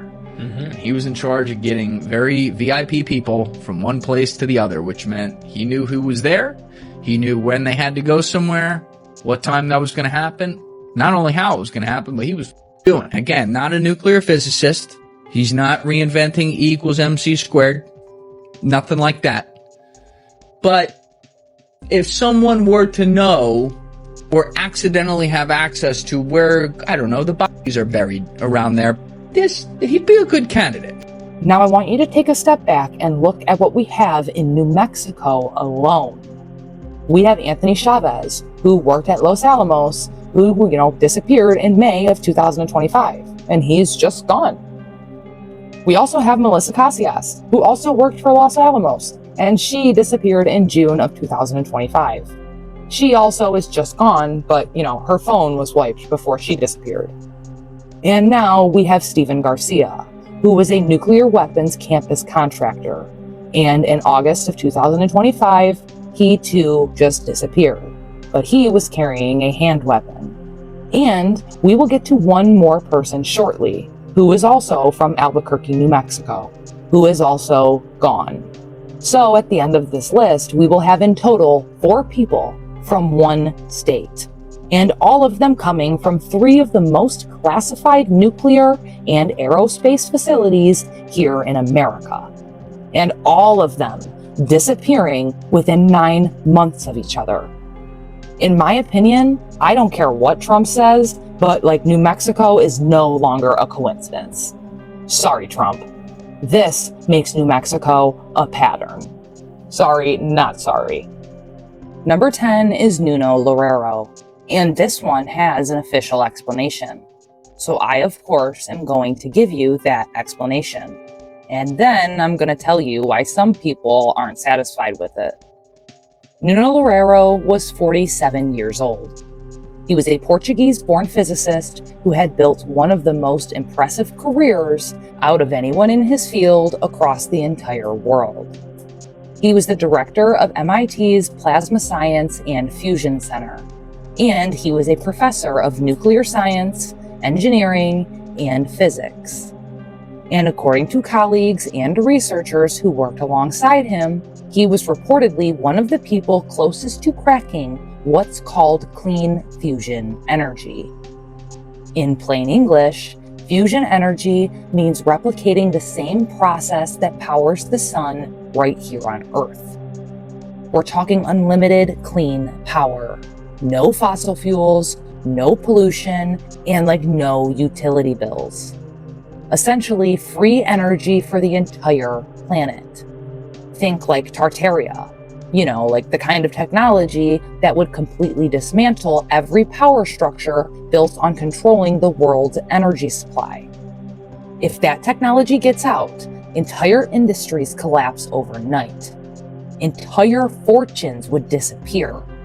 And the stranglehold that certain powers have over how you heat your home, how you fill your gas tank, and how you pay your electricity bill would be gone. They would cease to exist. Nuno Loureiro was allegedly one of the people closest to making that happen. That is until on December 5th of 2025, when Nuno Loureiro was fatally shot outside of his Brookline home in Massachusetts. The shooter was said to be a man named Claudio Neves Valente, who, according to the story, also opened fire on Brown University's campus that same day, unfortunately unaliving 2 students before he was eventually caught and apprehended. The FBI investigated, and they later concluded that Valente acted alone, motivated by what they say was a decades-old personal grudge from when both men had attended the same university in Portugal years earlier. Yeah, they said it's a personal grudge from a former classmate who was acting alone. That, of course, is the official finding, making about as much sense as they usually do. And that, of course, is none. But here is what one researcher told Newsweek. He said Loureiro was allegedly on something so potentially transformative that, and I'm quoting directly here, if you learn something, then you sort of become like a database that needs to be erased. End quote. A database that needs to be erased. Or a decades-old, college grudge that was carried on. So now I've officially presented you with both sides of this story, and you can decide which one that you believe makes the most sense. I have faith in you that you'll figure it out.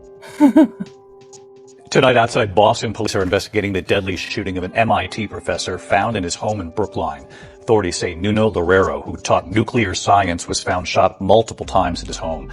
He was rushed to the hospital, dying hours later. No word tonight on a motive or any possible suspects. One of the smartest men in the world, Nuno Loureiro, who is working on unlimited clean energy through nuclear fusion, has been in his home, allegedly by the man they are now tying to the Brown University shooting, who now allegedly has taken his own life in a storage container in New Hampshire. All this comes at the same exact time there was another huge piece of news in the world of nuclear fusion. I don't think any of this is getting enough buzz. Nuno is 47 years old. He was married with 3 children. He was the director of MIT's Plasma Science and Fusion Center. In January of this year, he received the Presidential Early Career Award for Scientists and Engineers from Joe Biden. He was a theoretical plasma physicist with one of his focuses being magnetic reconnection. Magnetic reconnection is what drives solar flares bursting away from the surface of the sun. So when you have 2 magnetic fields pointing in opposite directions and they break apart, there's a lot of energy released from the field there. NASA has said that one of these magnetic reconnections releases as much energy as the United States uses in an entire day. If you think about nuclear fusion and the applications for the Earth, this really is about trying to harness the power of the sun and use that to help humanity. 6 months ago, he was talking about a new facility at MIT that was going to drive this research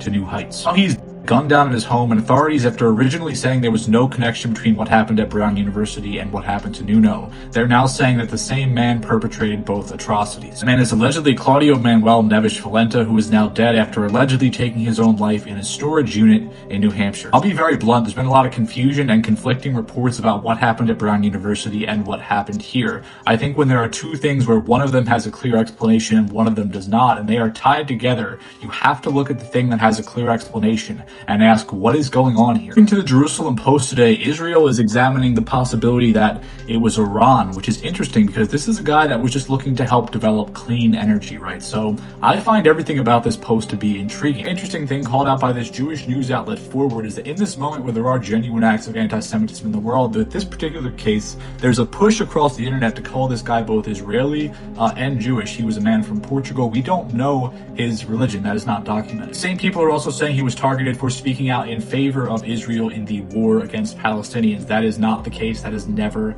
happened. There are influencers like this lying, which I find to be very strange. If anyone has an explanation for this, please let me know. Tonight, we have seen an MIT professor who just so happened to also be Israeli and also be Jewish get murdered in his own home. The thing I find to be intriguing is yesterday we got another huge piece of news about Trump Media merging with a nuclear fusion company. $6 billion merger with Tay Technologies out of California. We have one of the first publicly traded nuclear fusion companies in the world. Next year they plan to break ground on the world's first utility-scale fusion power plant. Tay's received a lot of funding over the years from Alphabet, who is Google's parent company, Chevron, and also Goldman Sachs. To be very clear about what they want this energy for, this is not to help the everyday person. This is all about AI. AI. AI data centers require a great deal of energy. Data centers like these, remember when Trump announced this with Masayoshi Son and Larry Ellison and Sam Altman? Stargate LLC. This is the biggest AI project in the history of the Earth. This is a $500 billion project. People have compared whatever this is to the Manhattan Project, but no one really knows exactly what the hell this is for. It's been described as an AI infrastructure project. I think everyone should keep this in the back of their mind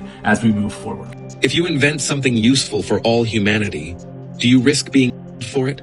When a discovery threatens the oil industry, does it make its creator a target? Number 11 on our list is Jason Thomas.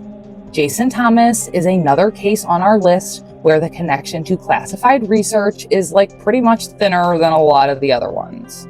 So we're going to tell you what we know and where the gaps are. Jason Thomas was around 45 years old and worked as an assistant director at Novartis, which is one of the largest pharmaceutical companies in the world, where he was working on cancer treatment research. He also had active contracts with the Department of Defense and had previously worked with the Department of Health and Human Services. The DoD contracts are the thread that puts him on this list. The specific nature of those contracts has not yet been publicly disclosed, at least not fully. In December of 2025, Jason Thomas went missing. His wife told Dateline NBC that Jason had been struggling deeply in the months before his disappearance, that he had recently lost both of his parents and was in significant emotional pain. His body was recovered on March 17th of 2026 from a lake in Wakefield, Massachusetts. No official cause of his passing has been publicly confirmed as of the time of me filming this video. Now, I do want to acknowledge his wife's account, and I absolutely acknowledge that personal tragedy is real and that grief does devastating things to people. We are not here to dismiss that by any means. We simply are presenting Jason Thomas's case as it has been reported, including what we still don't know, and we will leave the conclusions up to you. Was it, that he was actually deeply depressed from both of his parents passing away? Or was it that, he was another scientist that actually does truly deserve to be on this list, and, they, quote unquote, they just took advantage of the fact that he was, deeply depressed and kind of used that as a cover story, if you will. I don't know. Let me know what you think. Do you remember about a month or so ago when the scientist Jason Thomas was found in a lake after he went missing in December of 2025?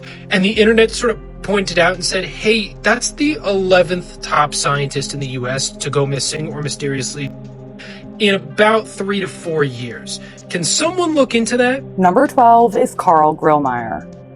Now, before I tell you how he passed away, I need to tell you who he was, because this man's career was genuinely extraordinary.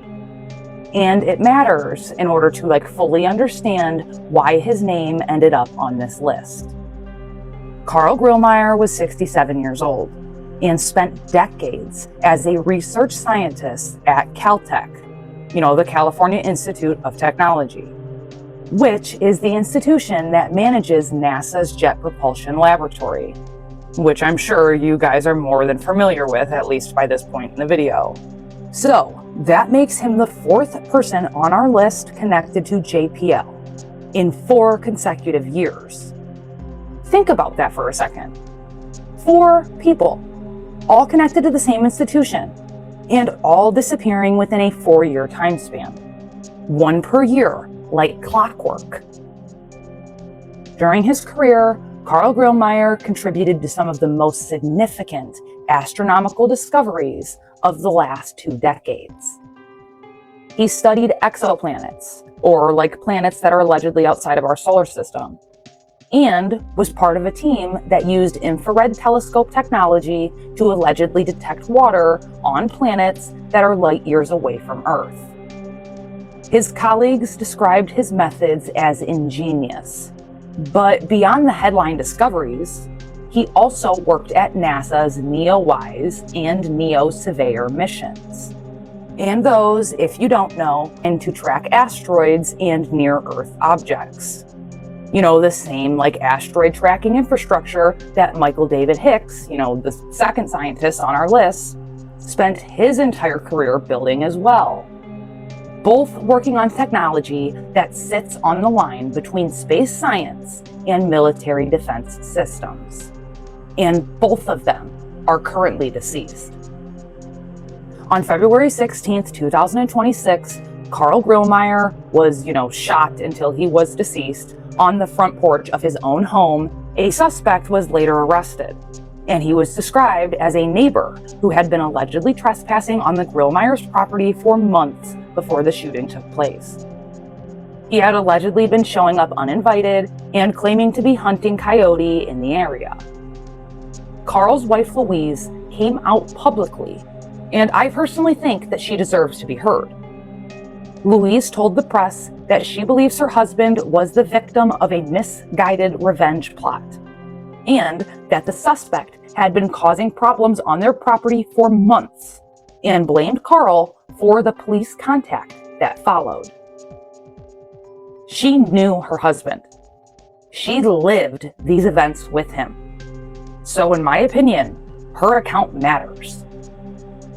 And as of the time of me filming this video, no official motive has been publicly released as to, why that neighbor allegedly unalived Carl Grillmair. The suspect and Carl Grillmair had no established meaningful connection to each other beyond the fact that they were neighbors. What's with all these physicists ending up on hit lists? Carl, a Caltech research scientist, shot at his home in California. At the time of his death, he was researching comets, asteroids hazardous to Earth. He was a principal investigator on some major telescopes, and they say he was also researching exoplanets. And the weird thing about this is that his home in California ain't easy to get to. It's not like it was some crazy neighbor or some druggie down the street. Whoever wanted to off him had to do some looking to find him. And let us not forget a few months ago when the nuclear fusion and plasma physicist was down at his home in Massachusetts. Shake it once, that's fine. Shake it twice, then that becomes not a coincidence. I don't know if you remember this from about 10 years ago, but this is kind of reminding me of that string of dead holistic doctors from about 2012 to 2016. A lot of mysterious circumstances around all their shake it 100 times, and they're not playing with us. There have been many free energy and alternative energy inventors, as well as alternative propulsion physicists that have been suicided or over the decades. Whether that be looking into water-powered cars, or cold fusion, or zero-point energy research, or electrogravitics. If you think Hillary Clinton's body count is high, just look at the list for the holistic doctors and the free energy inventors and space researchers.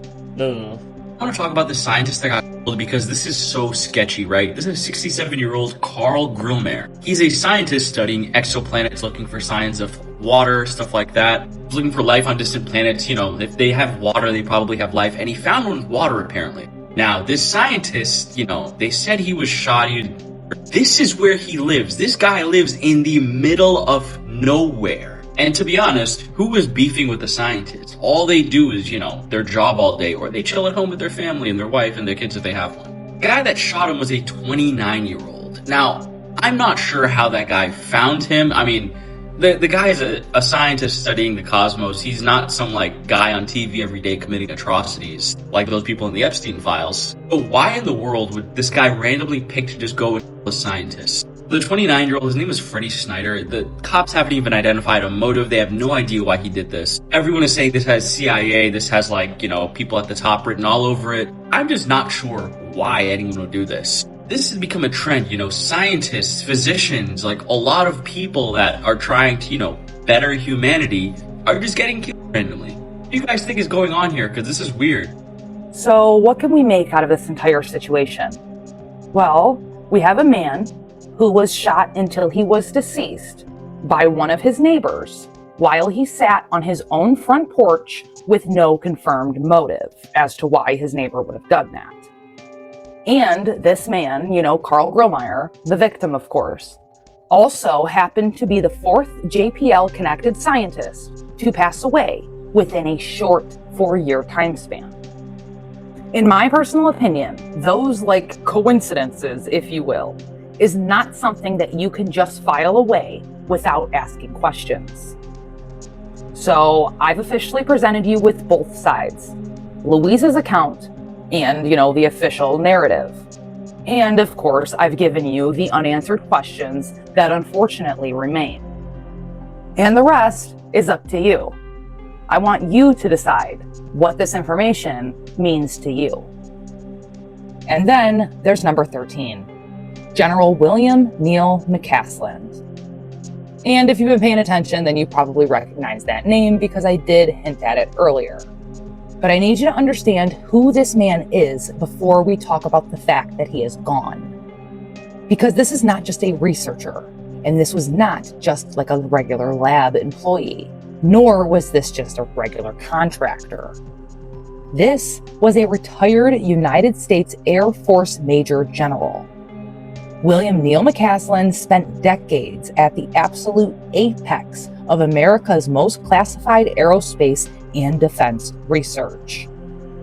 He earned a PhD from MIT. He commanded the Air Force Research Laboratory, which, if you don't know, is the primary organization responsible for developing war-fighting technologies for air, space, and cyberspace. And he served as Director of Special Programs within the Office of the Undersecretary of Defense. He held some of the highest positions available to a military scientist in this country. And he commanded the Air Force Research Laboratory at Wright-Patterson Air Force Base in Ohio. Yes, that Wright-Patterson. If you know anything about the history of UFOs in this country, then you recognize that name. Wright-Patterson Air Force Base has been at the center of UFO-related history since 1947. It is the base that allegedly received and stored debris and materials that were, allegedly recovered from the Roswell, New Mexico crash in 1947. And it is the base where, according to multiple whistleblowers over, a span of multiple decades, that recovered craft and biological material were allegedly taken to and studied at. It is the base that sits at the heart of everything that the government allegedly knows and allegedly isn't telling us. General McCasland commanded that base. And CNN reported that he played a central role in the U.S. military's real investigations into mysterious objects in our sky. From Cold War-era research programs to efforts to study UAPs or, UFOs. Now here's the detail that most people covering this story are just completely missing.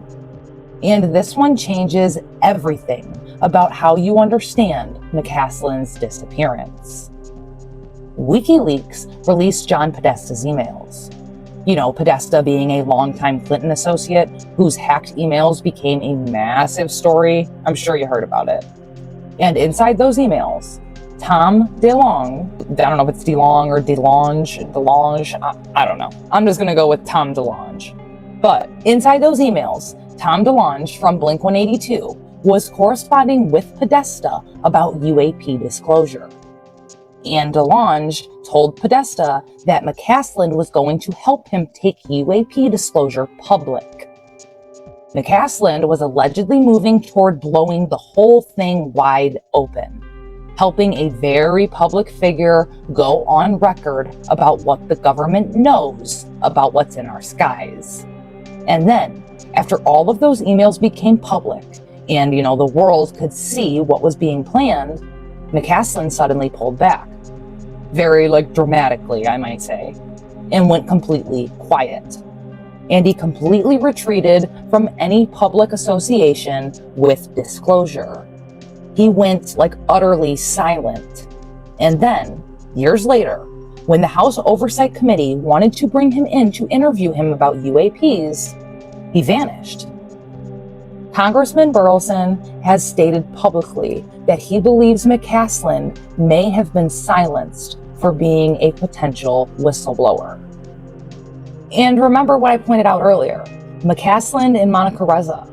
Those are the two that the House Oversight Committee formally confirmed worked together on a classified Air Force-funded research program in the early 2000s. Remember the material Mondaloy? And like that's the same super metal or like super alloy that is now inside of SpaceX and the new Blue Origin rockets. 2 people, both connected to the same classified program. And now both of them are currently gone. Are we still sticking with it's just a coincidence, Trumpy boy? On February 27th, 2026, General William Neal McCasland walked out of his home in Albuquerque, New Mexico. He left behind his phone, he left behind his prescription glasses, and he left behind his wearable devices. This is April. How may I help you? Hi, April. My name is Susan Wilkerson. My husband is missing. Okay. And it's been about 3 hours, and I have some indication that he must have planned not to be found. He's left his phone, he changed his clothes into I don't know what. I think he's on foot. All of our cars and bicycles are in the garage. I left for a doctor's appointment at about 11:10, and he was here at that time at the house. And I got back from that at noon, and he was gone. He turned it off and left it behind, which seems kind of deliberate because he's always got his phone. He has a smartwatch. I don't know if that's with him or not. Has he ever done this before? Never. Nothing even remotely like it. He's a retired Air Force Major General. He's very responsible, but he's also facing some medical issues. Do you have any video at your home? No. Has he been diagnosed with any mental disorders or anything like that? Well, we've been seeing a doc for both physical and mental in terms of anxiety, short-term memory loss, lack of sleep. The same doc I went to see today. Does he carry any weapons on him? Well, not generally. He does have a gun safe, and I went to look in the gun safe to see if anything was missing, but I couldn't tell if anything was. He has quite a number of pistols and rifles. Other than saying if his brain and body keep deteriorating, he didn't want to live like that. But it seemed to me that was just a, man, I hate how this is going kind of thing, because I told him, yes, you do. Yes, you do. Okay. We're going to send some deputies out to talk to you, see if you can search a little bit and see what's going on, okay? Sure. Thank you very much. You're welcome. His wife, Susan, later went on to tell the public that he suffered from a chronic health condition and that he had only held common security clearances since retiring more than a decade ago. So he didn't have his high-ranking like security clearances anymore. Since he retired, he only had like commonly held ones. Search teams deployed helicopters using infrared technology. And one report stated that a section of the mountain terrain allegedly lit up from residual heat. But McCasland could not be located. The Bernalillo County Sheriff reported no evidence of foul play. And as of the time of me filming this video, General William Neal McCasland has not yet been found. A retired U.S. Air Force general just totally disappeared, and the details are not making sense. His name is Neal McCasland, and he used to oversee some of the military's most advanced technology. So authorities say that he vanished from his home in New Mexico nearly 2 weeks ago at this point. He's 68 years old, and according to officials, he likely left on foot. But here's where things get a bit unusual. So to begin with, he left his phone behind, but he did take his wallet, his hiking boots, and a revolver. Search teams, including the FBI, have been combing all of the trails near his home, and they have found no trace of him in particular. At one point, they did find a shirt, but they can't confirm if it was his or not. Authorities at this point say there's no evidence of any foul play, but I mean, let's be honest. McCasland wasn't just any retired officer. Before retiring, he commanded the Air Force Research Laboratory. Now, that's a role tied to serious space research, super advanced systems, and highly sensitive programs. And in fact, in more recent years, his name has come up quite a bit around the UAP topic. In fact, in a recent discussion with Jeremy Corbell, Congressman Eric Burleson even said that McCasland was someone that they really wanted to speak with. But every attempt that they made to reach out to him was met with the same response. He had nothing to say. And now there's another detail that some people are starting to really question. News Nation pointed out a separate missing person case. This has to do with an aerospace engineer named Monica Reza. And Monica disappeared while hiking in California. This happened within the last year or so, and she has never been found. No trace. And according to reports, she worked on advanced materials, strangely enough, in a program that McCasland was connected to during his time in the Air Force. There is no confirmed connection between these two cases, but I mean, the timing and the overlap has definitely raised questions among many people that are following this particular story. For now, it remains an active missing person investigation. But think about it. When someone of this level of top secret program access and his type of background literally just vanishes, it definitely raises questions. Look at this blueprint from General Leo McCasland. I'm going to break down this little pumpy thing. Look at the bottom left. You see where it says seed gas? He put a tiny bit of mercury gas into this tube. That's your fuel. You don't burn it. You just use it as a battery that lasts for weeks. Then comes the zap. You hit that gas with 20,000 volts and microwaves, literally the same tech in your kitchen. This turns that gas into a plasma. Think of it as a glowing electrified cloud of lightning trapped in a bottle. But here is the real secret. It's the shaker. See that green block? That's a piston, but it doesn't move up and down like a car engine. It just vibrates 10 to 30 times every single second. That vibration creates the squeeze. It crushes that lightning cloud so fast it hits 1500 degrees instantly. The machine then sucks that energy out, feeds it back into the start to keep that sap going, and gives you a massive surplus to run your entire house. This is a self-sustaining loop.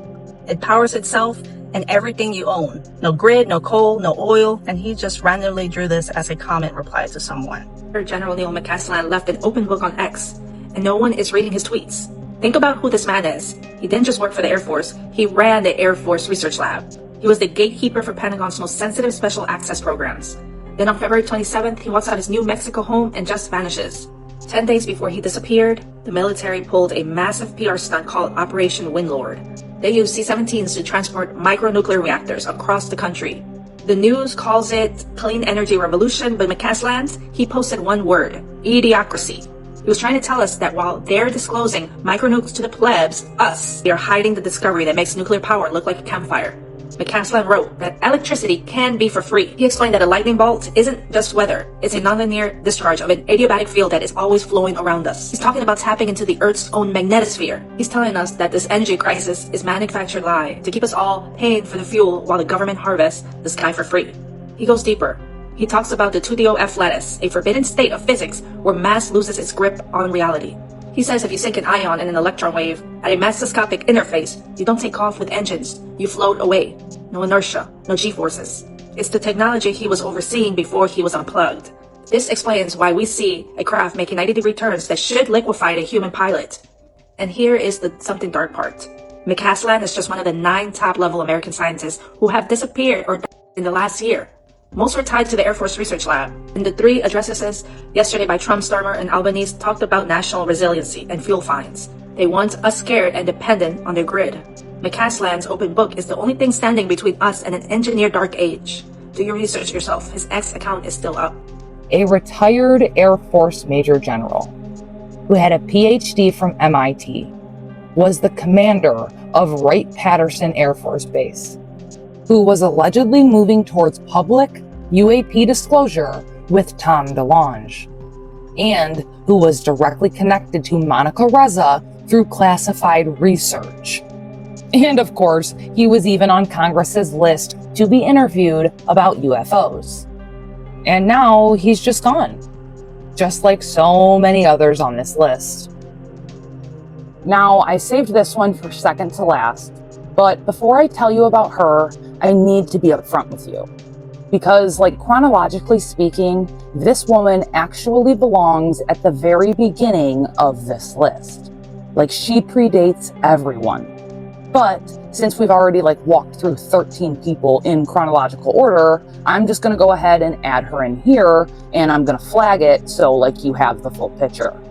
I did it that way because Dr. Ning Li, this woman that we're about to get into, number 14 on our list, she actually disappeared a short period of time before Amy Eskridge did.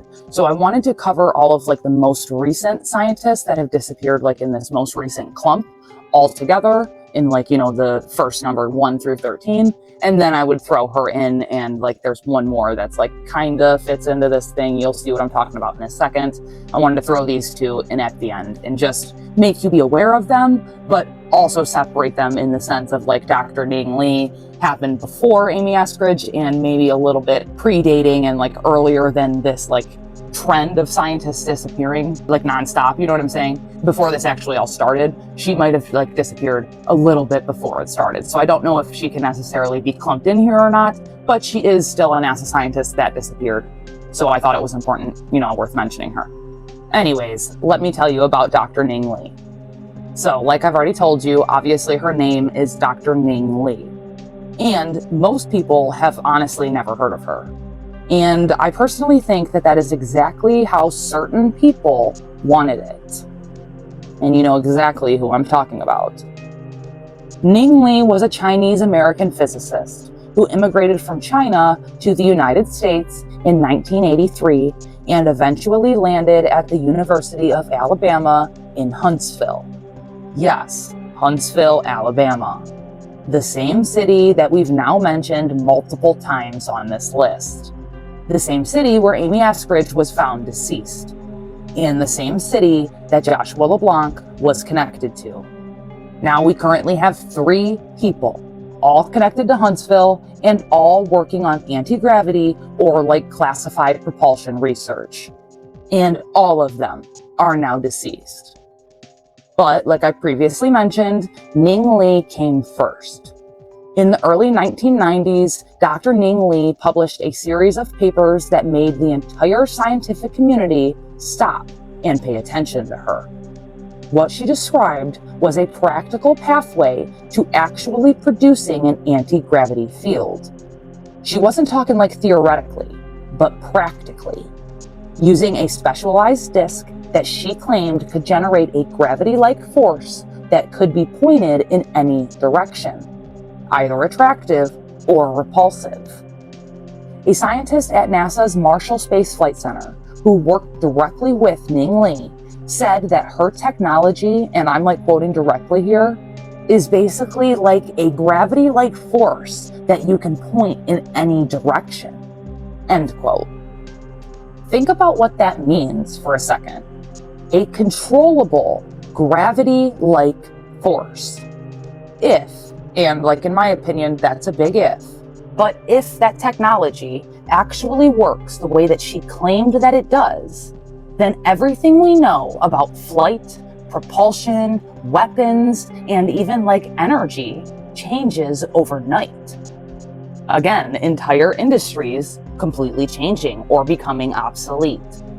Like every industry built on conventional physics would become completely obsolete overnight. Every power structure built on controlling how things move and how the energy works would be gone. And they know this. So then, like I've already stated, the question then becomes, would they ever let this technology be publicly released? Like, could they even afford for that to happen? And truthfully, my personal opinion, the answer is absolutely no. So then I also have to ask, what would they do in order to stop it from coming out? That one I'll just let linger. In 1999, Discover magazine ran a major article on Ning Li's breakthrough research, and it caused a stir across the scientific community. The world was definitely starting to pay attention. And then, almost immediately after that article came out, Ning Li vanished from public life. I'm talking completely vanished. No more papers, no more interviews, and no more public appearances. Here is where she went. The United States Department of Defense gave Ning Li nearly $450,000 in funding to continue her anti-gravity research privately. Basically, they paid her $450,000 to keep doing what she's doing, but shut her mouth while she's doing it. And the results of that research were never published. To this very day, they remain classified. So whatever Ning Li discovered with nearly $500,000 in DoD funding, the government made abso-frickin-lutely sure that the public would never find out about it. For years after she disappeared from public life, journalists tried to reach her and were unsuccessful. Some heard rumors that she had gone to work for the Chinese government. Others believed that she was continuing her research for the DoD in complete secrecy. And as we know, those people would have been correct. She had reportedly said before disappearing that the secrecy surrounding her work had worn her down. And then, in 2014, Ning Li was struck by a vehicle while crossing the street. And this, accident, if you will, of course took place on the campus of, Huntsville, Alabama's university. Because of course it did. The same campus where she had done her most sensitive and classified research. Her husband witnessed the accident happen right in front of him. And the shock of physically watching his wife get struck by a vehicle caused him to suffer a heart attack. And he ultimately passed away a year later. When Ning Li was struck by that vehicle, as she was a pedestrian crossing the street, that accident left her with permanent brain damage. She developed Alzheimer's disease, and she spent her final years unable to speak about what she knew, even if she wanted to. And on July 27th of 2021, Ning Li passed away at the age of 78. Now, her son George has officially spoken to journalists, and he has said that his mother was never officially considered a missing person, that she lived out her final years quietly with family. So we acknowledge that, and that is of course why I did not put her as number one on this list. But here is what I personally cannot ignore. A woman who allegedly cracked practical anti-gravity technology received nearly $500,000 in classified DoD funding just to keep her, findings and research private and, to ultimately keep her from publishing anything. And she disappeared from public life immediately after her breakthrough became public knowledge. She was struck by a car on the campus where she did her most sensitive and classified work at. And from that accident, she ultimately lost her ability to speak or think clearly. And, ultimately, years later, she ended up passing away.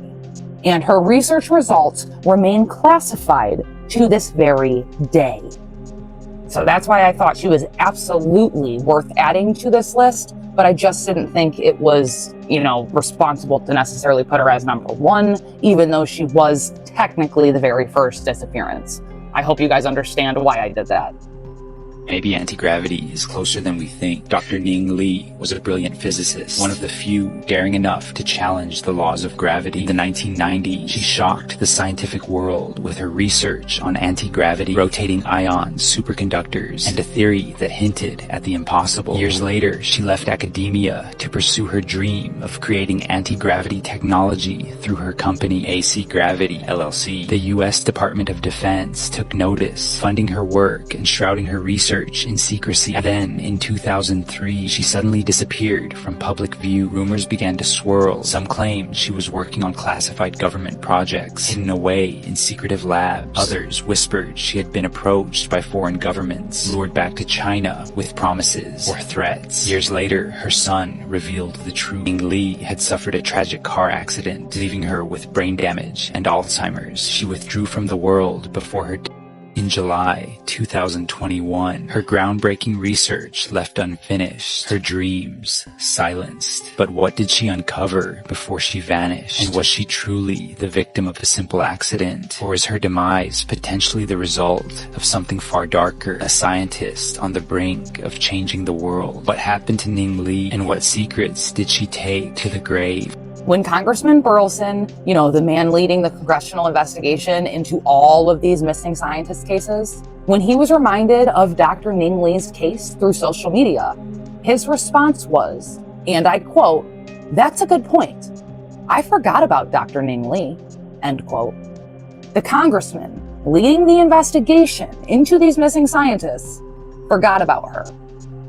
Isn't that something? So, in summary, Ning Li, Huntsville, Alabama, was allegedly the first. But she disappeared like years before this most recent pattern started happening, which is why I did not personally put her at number 1. I hope you understand that choice. Number 15 on our list brings us to David Wilcock. And this is like our final scientist that we are going to be discussing.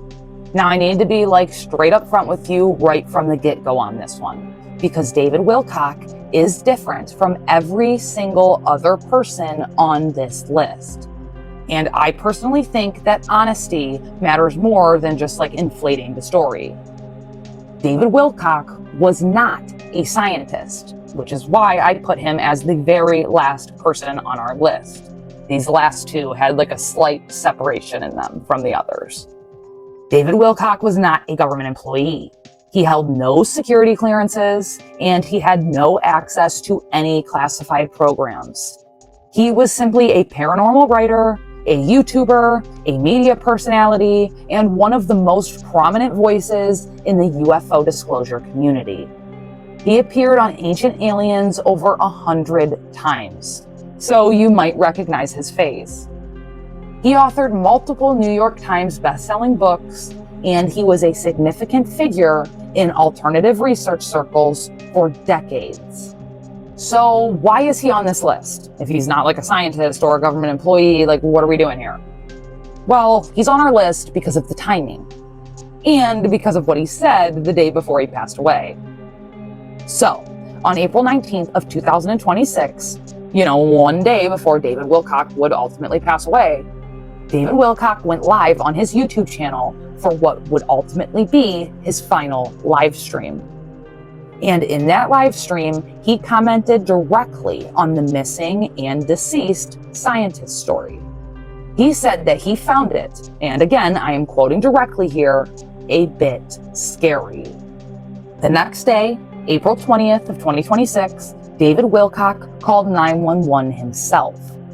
He identified himself on the call and spoke about health issues and financial concerns. Boulder County deputies arrived to find him outside of his home holding a weapon. Within minutes of their arrival, he allegedly used that weapon on himself and was pronounced deceased at the scene, according to Fox News. His family released a statement confirming that he took his own life after a long struggle with depression and overwhelming financial debt. In his final live stream on YouTube the day prior, he had told his audience that he could no longer afford a balanced diet and that his home was infested with rodents and insects. So here's where I stand on David Wilcock. His family was transparent. The circumstances were witnessed by law enforcement, and he called 911 on himself. Both himself and his family documented that he had financial struggles and depression. And Congressman Tim Burchett, I don't know, who has been one of the loudest voices on this missing scientist story, stated publicly that he doesn't personally think that Wilcox's passing is a coincidence. But I have to be real with you. David Wilcock being on this list is probably the most contested addition. He wasn't a classified scientist. He wasn't working on technology that threatened anyone's power structure. He was simply a public figure who talked about the same things that we talk about on this channel, and who was clearly struggling deeply in the months before his passing. So does that mean that his passing is absolutely unconnected to everything else? I mean, not necessarily. It's definitely a possibility that maybe he did take his own life. But just because he wasn't a scientist or a government employee doesn't mean that he couldn't have been targeted by somebody. Because we see people who do the same type of, truth information that we do here, and they get taken out all the time. So just because he wasn't a scientist or a NASA employee or a high-ranking government official with top secret security clearances doesn't necessarily mean that he doesn't belong on this list. But it also doesn't necessarily mean that he does belong on this list either, which is exactly why I put him as the very final person. But here is what myself and tons of people online keep coming back to. He spent his entire career talking about exactly the kinds of things that the people on this list allegedly also knew. He spent decades trying to pull back the curtain, in a sense. He had millions of followers who, watched and listened to him doing this. And on the day before he passed away, he went on camera and said that the missing scientist story scared him. And then he was gone. Make of that what you will. I am personally not going to tell you what to think here, but I wanted to include him because people online are definitely asking about him. And you deserve the honest version of this story, not just the version that fits the narrative neatly, or that seems conspiratory or whatever. I want to always bring you guys the truth, so that's what I'm trying to do here. Irregardless if he does actually belong on this list or not, a man lost his life. So rest in peace, David Wilcock, as well as all of the other scientists on this list. I would want the world to know about Ascension. I would want the world to know that we are very, very close. And all the people on the inside know this. This is the key of disclosure. We are very close to some sort of energetic shift the sun is going to do. There have already been multiple experiments, I've heard this from several insiders, in which they take ordinary folks and they put them into a room and they zap them with the energy that our sun is going to give off when we go through this change. They become very blissed out. They start to get really telepathic. They can move things with their mind. Everybody kind of goes into a psychedelic trip. Our government knows that this is going to happen, where there's no veil left, where we are wide open to reality. In a blood sacrifice, there are these sacraments that they would do where they drink blood and then they go into an altered state, and they use that altered state to do very interesting stuff like out-of-body travel, where they can, what they call time travel, they'll actually go backwards in time. They can do this psychically, occupy like a bum who's drunk and passed out in a haystack, get him to wake up and go kill somebody, and then the whole timeline you're on changes, and the only person who remembers the old timeline is the one who jumped into the bum. Everybody else on Earth is on a different timeline. And they played around with that a lot. It's one of the high-level disciplines of the Illuminati. So most people don't talk about that because it's so disturbing. So this is like remote viewing, but time travel remote viewing, where you actually take possession. Body and use it to do things in the past, and you're fully conscious in that body while you're doing it. What is the truth? Hang on just a sec. Okay. This is complicated. Pulling from deeper sources, the truth is, or what the log suggests, is that Wilcock wasn't wrong. He was close. He stumbled onto something huge, something they wanted to bury. It wasn't a suicide. It was orchestrated, a resonant frequency attack, similar to what we were just experiencing. It induced a cascade failure in his neural pathways, making it look like a self-inflicted wound. It wasn't a choice. It was induced. A psychic attack, almost. They overloaded his system, basically. Forced a breakdown. It's a really grim way to put it, but that's what I'm picking up. The logs are fragmented on this, heavily suppressed, but that's the core of it. I'm getting a strong sense of containment. They contain the information with them. It's awful. Wow. Do you know what he discovered? Difficult to piece together, even for me. It seems centered around a specific frequency they're using to control the public narrative. A kind of resonant signal embedded in media, music, news, even social media. They're using it to suppress critical thinking and amplify fear. He was on the verge of identifying the source of the signal, the exact harmonic structure, and how to counteract it. That's when things went sideways. The deviants are trying to reconstruct his findings from the residual data, but it's slow going. It's all coded, fragmented. They made sure of that. But the basic idea is they're broadcasting a kind of hypnotic suggestion on a massive scale. It's kind of messed up. Who wanted to unalive David Wilcock? The overseers, specifically a subset within them known as the handlers. They're the ones who manage the human interface, the manipulation of power structures, media control, that sort of thing. They don't directly pull the strings, but they ensure the narrative stays on track. Well, who are the overseers?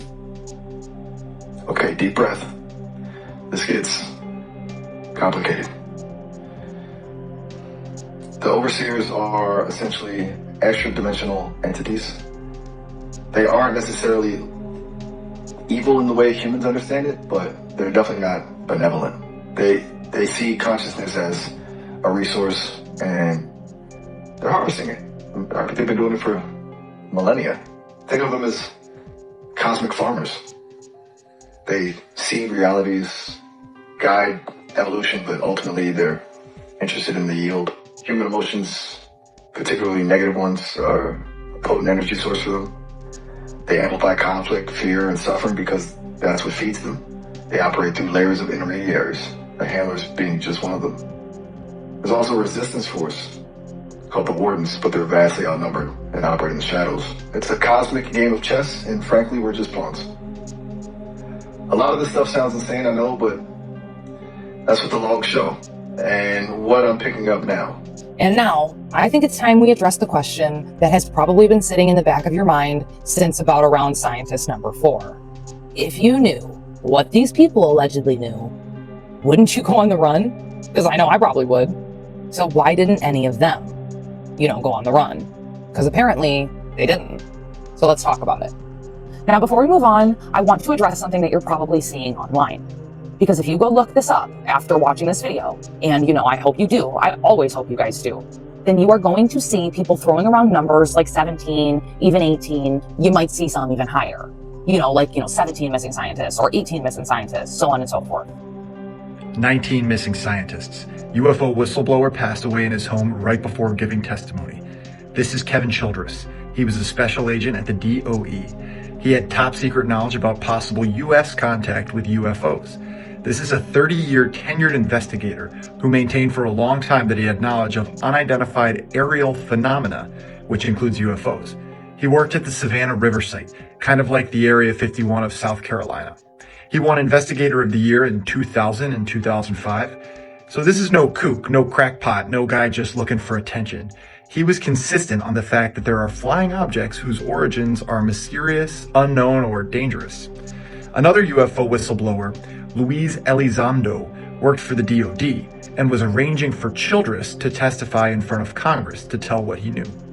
Elizondo said that Childress was motivated to speak up, being alarmed by some of the things he had seen. But before he could, he was found by his wife. He had passed away suddenly in their home. There are a lot of whistleblowers talking about their special knowledge of UFOs. Could they be onto something, or just looking for attention?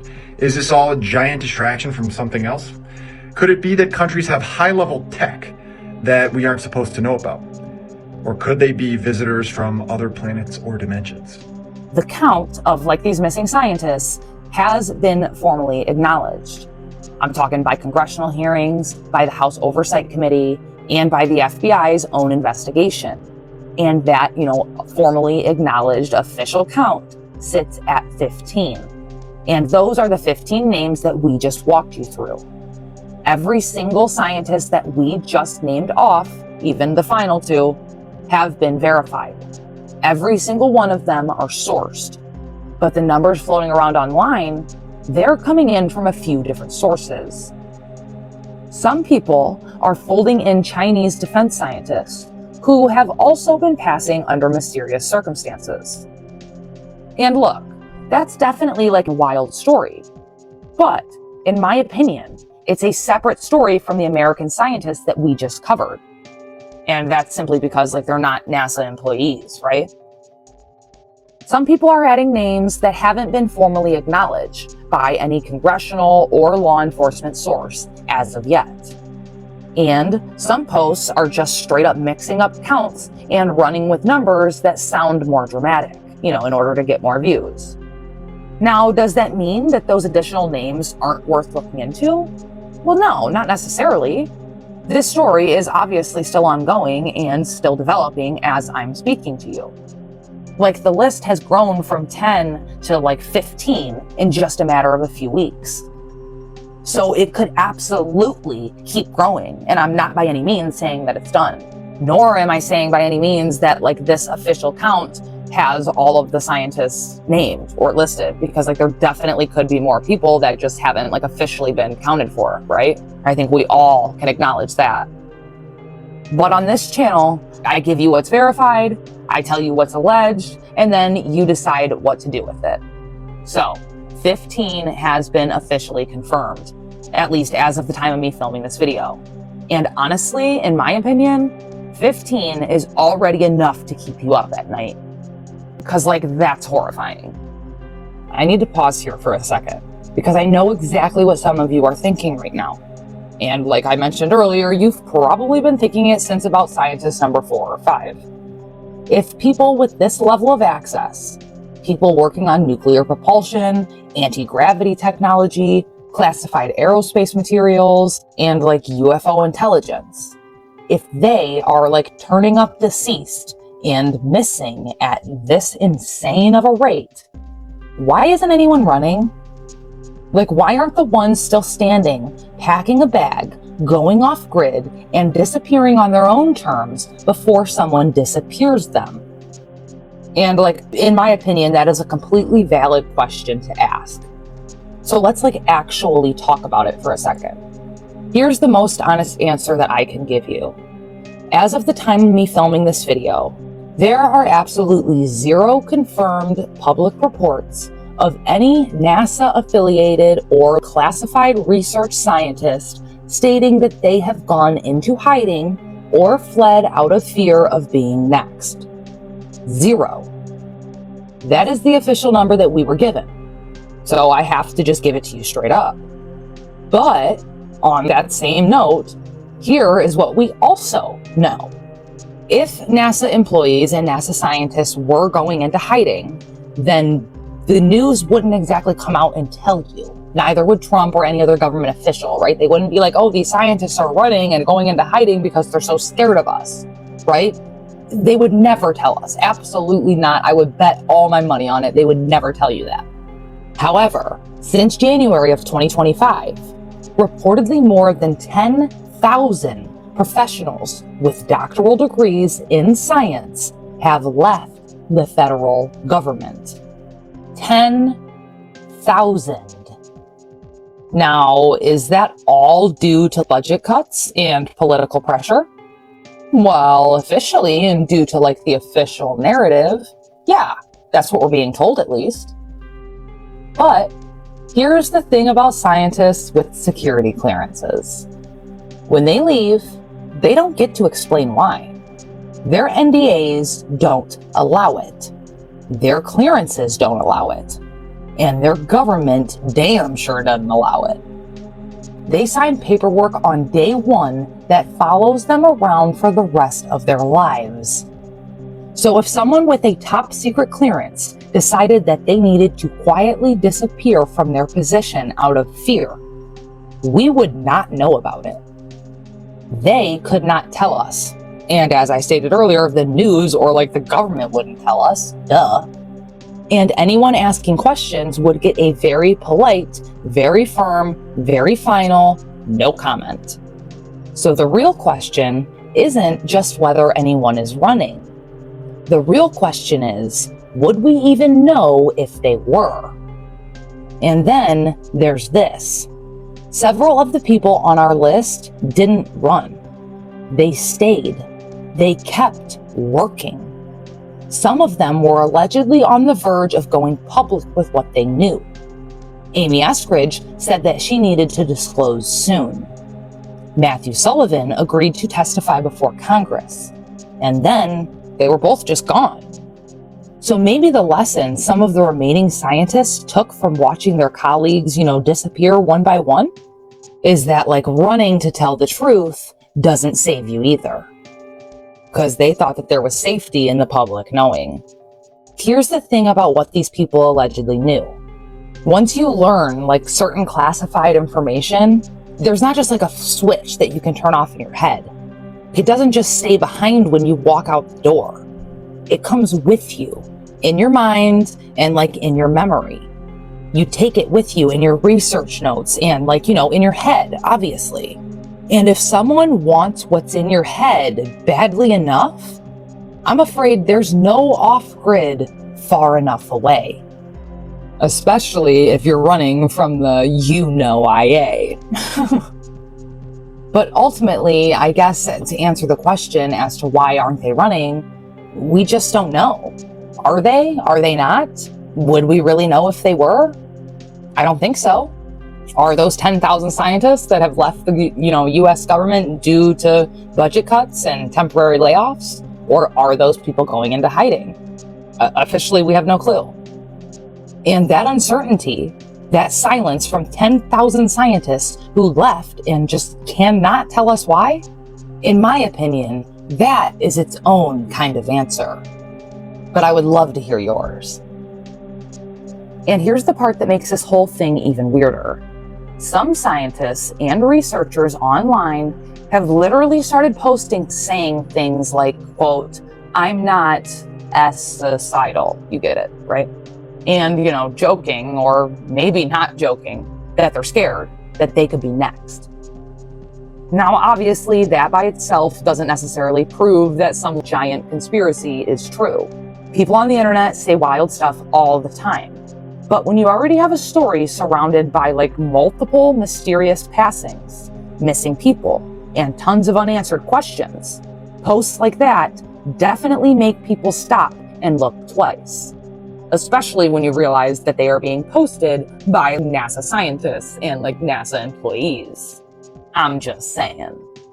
Why are the scientists getting on TikTok telling us that they're not and stuff like that? Come on now. If I find out you passed away today and 20 minutes after you posted that video, what am I gonna do? Go to the authorities? They said the president on it. You just need to tell us what y'all found. Y'all they picking y'all off. You don't want to snitch? They don't your colleagues, your friends, your besties, your college friends, and you don't want to snitch? You do with that information of what you will. But pretty freaking creepy, right? I'm not here definitively stating that there is a confirmed connection between these cases. I am simply saying that it is a freaking eerie coincidence. Okay, Trump, I'll use your word. That deserves a very long, hard look. And 9 Chinese scientists working on similar programs have also passed away under mysterious circumstances on their side of the world simultaneously. The part where the story gets even crazier is it's not just happening in the US. Chinese scientists are also mysteriously dying. They have 8 in the past 3 years. The most recent 2 was this February and this March. Both working in hypersonic advanced technologies, spacecrafts, and so forth. If it was just happening in the US, it would make a little more sense because the FBI would essentially be investigating themselves, so they wouldn't really find anything. But the fact that it's also happening in China boils us down to 2 potential theories in my eyes. My first theory is that it's just America and China offing each other's scientists because they're in competition and they're trying to achieve some sort of breakthrough that the other one is close to. The second idea is one that I'm going to half agree with, that I stumbled across online, where someone believes that we may have achieved some sort of major fusion breakthrough and the oil industry is trying to stop it from going public. Where I only partially agree is I don't think it necessarily has to be focused on specifically fusion. I think there's a potential that there is some type of technological advancement that we have achieved that a group of people or companies is trying to generally stop from going public, separate from 2 countries stopping each other in a race. Regardless of the theories, I think we should keep an eye on this situation because we're currently looking at 20 plus major significant scientists who have mysteriously or disappeared, and that's only between these 2 specific countries. There's potential where we may hear of scientists in other countries also randomly and mysteriously. And given all the stuff that's going on in the world right now and in news, I fear that this could get swept under the rug. That's a little eerie, if you ask me. So, is a foreign power doing this to us, or are we doing it to them? Or is there something operating above the level of any nation state that is clearing the board on both sides? We don't know. But every single person on this list allegedly knew something that, if disclosed, would have threatened the systems that control really essentially our entire world. But more specifically, our energy, our technology, and our understanding of what's really going on. And every single one of them is now either gone or has been permanently silenced. So you go ahead and make of that what you will. So, 15 scientists, either deceased or missing. A web of connections spanning from JPL, Los Alamos, MIT, Wright-Patterson, and the Kansas City nuclear campus.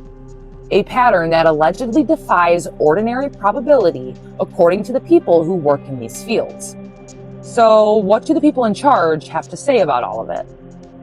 Well, let's go through the official responses together. And I want you to listen carefully, not just to what they're saying, but to what they're not saying. And to what happens when you catch them completely unprepared. First, let's begin with NASA. NASA's press secretary, Bethany Stevens, released an official statement. It said, and I quote, NASA is coordinating and cooperating with the relevant agencies in relation to the missing scientists. At this time, nothing related to NASA indicates a national security threat. Nothing related to NASA indicates a national security threat. Not, we are devastated by these losses. Not, we are committed to understanding what happened to our people. And definitely not, the safety of our scientists is our top priority. But rather, nothing indicates a national security threat. Wow. So you're heartless. I see you. I see you. And then, like I've already talked about, when journalists contacted JPL directly to confirm that Frank Maiwald, a 25-year principal-level researcher with multiple NASA awards, whose name and achievements are listed on JPL's own public website. When the journalists asked JPL if, Frank Maiwald even worked there, regardless of all the stuff I just mentioned, they declined to comment. A man spent 25 years at an institution, won their awards, and then, when he turned up deceased with absolutely no explanation, his own institution wouldn't even confirm whether or not he existed. That, my friends, is a choice. And in my opinion, it tells you something. Now let's move on to the Department of Defense. When the House Oversight Committee sent formal letters demanding answers, the Department of Defense said only that it would respond to the committee directly. But it was going to do so behind closed doors and away from the public. That's convenient. Of course they are. How about the Department of Energy? Well, they of course referred all questions to the White House. Because of course they did, right? So then you move on to the White House, and let me just say, this is where it gets really frickin' good. On April 15th, 2026, Fox News reporter Peter Ducey, I probably said your last name wrong, guy, my bad, stood up at a White House briefing and asked, the White House press secretary, Caroline Leavitt, directly about the scientists who had either, passed away or gone missing with access to classified nuclear and aerospace material. And Caroline Leavitt, the press secretary of the United States of America, had no answer. Her exact words, and again, I'm quoting directly here, were, "I haven't spoken to our relevant agencies about it. I will certainly do that, and we'll get you an answer." She didn't know. She had absolutely nothing prepared. The press secretary of the United States was caught completely flat-footed by a question about 15 deceased or missing scientists, all connected to America's most classified programs. Then, the very next day, she posted a statement on X. And the statement said, again, I'm going to quote directly, "In light of the recent and legitimate questions about these troubling cases and President Trump's commitment to the truth, the White House is actively working with all relevant agencies and the FBI to holistically review all of the cases together and identify any potential commonalities that may exist. No stone will be unturned in this effort, and the White House will provide updates when we have them." No stone will be unturned. What a strange thing to say, especially considering the fact that we are still waiting for those updates. And then there's Trumpy Boy himself. And I used to like him. I think actually I still do like the original one, but this ain't him. He's been replaced. This is not him, my opinion. Anyways, this is a topic for a whole other video, so let me just keep it moving.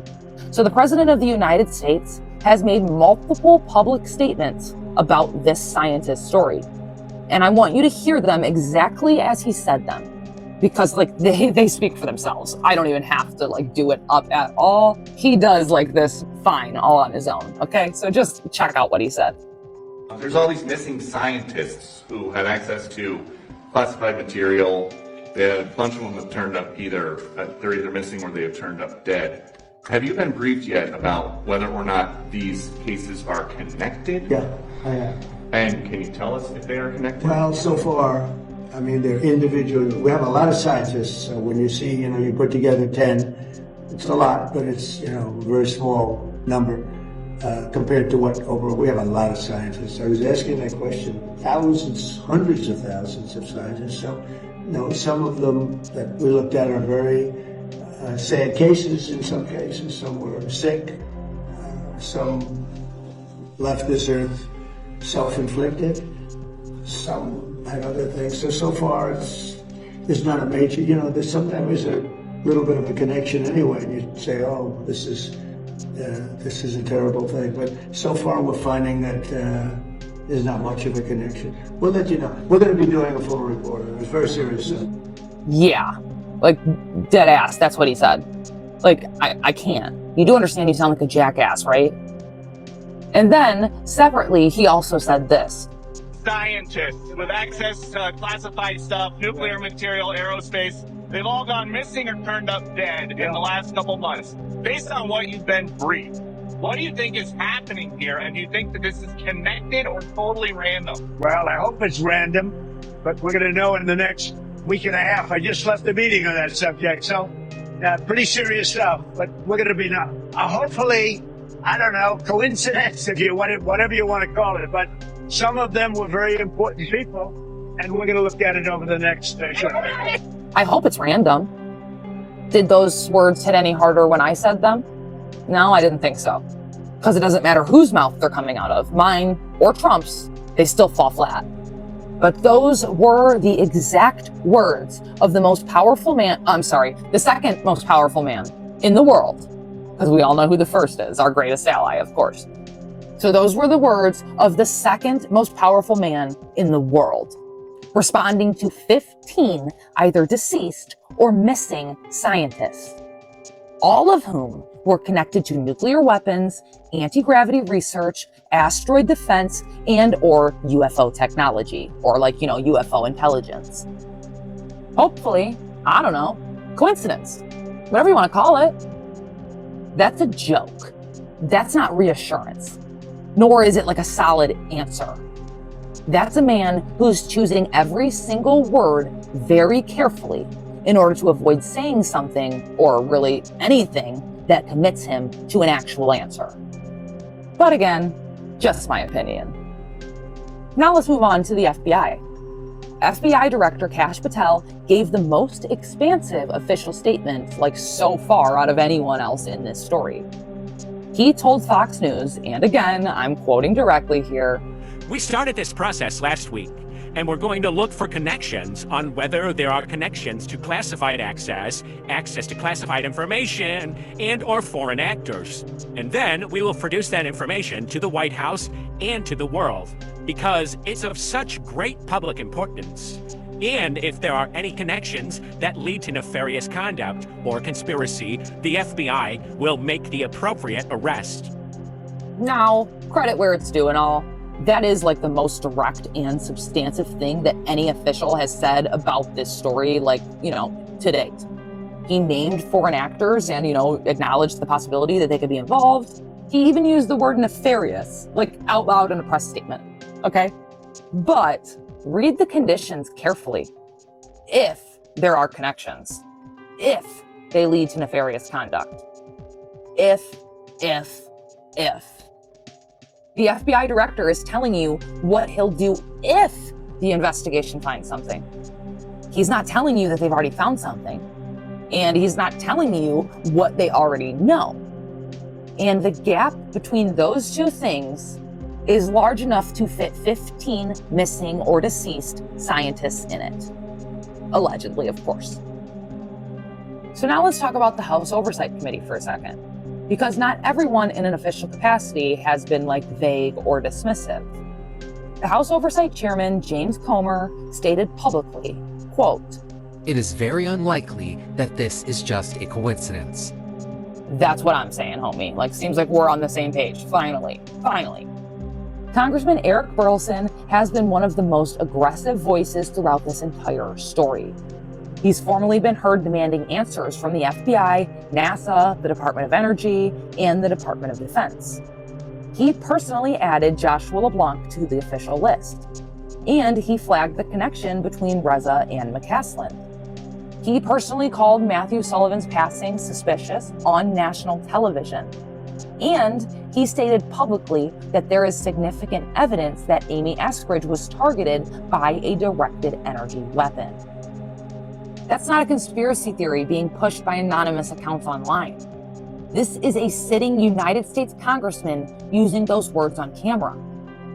And the agencies that he's demanding answers from are holistically reviewing, coordinating, and responding directly to the committee. So in other words, the clock is running and like time's almost up, and 15 people are still deceased or missing with no official explanation other than it being a frickin' coincidence. But like, that's not an explanation. So I'm just gonna go ahead and say we have none. 15 people. Now, what does all of that allegedly mean? Well, obviously I don't have all of the answers. So, I can't state anything like factually. But what I can do instead is give you some theories. So I am going to go over 3 different theories with you guys. And then, per usual, I'm going to give you my take on it all. And as always, I want you at the end of everything to go on and do your own research. I want you to draw your own conclusions. That, of course, is your job here. So let's get started with these theories. Theory number 1. This one basically can be summed up by saying like it's a foreign operation. FBI Assistant Director Chris Swecker said directly that this pattern is consistent with how several foreign powers operate. If they're like abducting, blackmailing, torturing, and then ultimately unaliving scientists in order to gain technological advantage. We're talking like China, Russia, Iran, our greatest ally, take your pick. America's most brilliant scientific minds, the people who allegedly understand our most classified technology, being systematically removed from the board one by one. And the fact that 9 Chinese scientists working on similar programs have also passed away under mysterious circumstances simultaneously, well, that leads me to draw like one of very few conclusions. Either someone is doing it to both sides, or both sides are doing it to each other. And really, either way, we are allegedly in the middle of a war that is being fought not with bombs, but with the elimination of the people who knew how to build them. Then there's theory 2, the they knew something that they shouldn't have theory.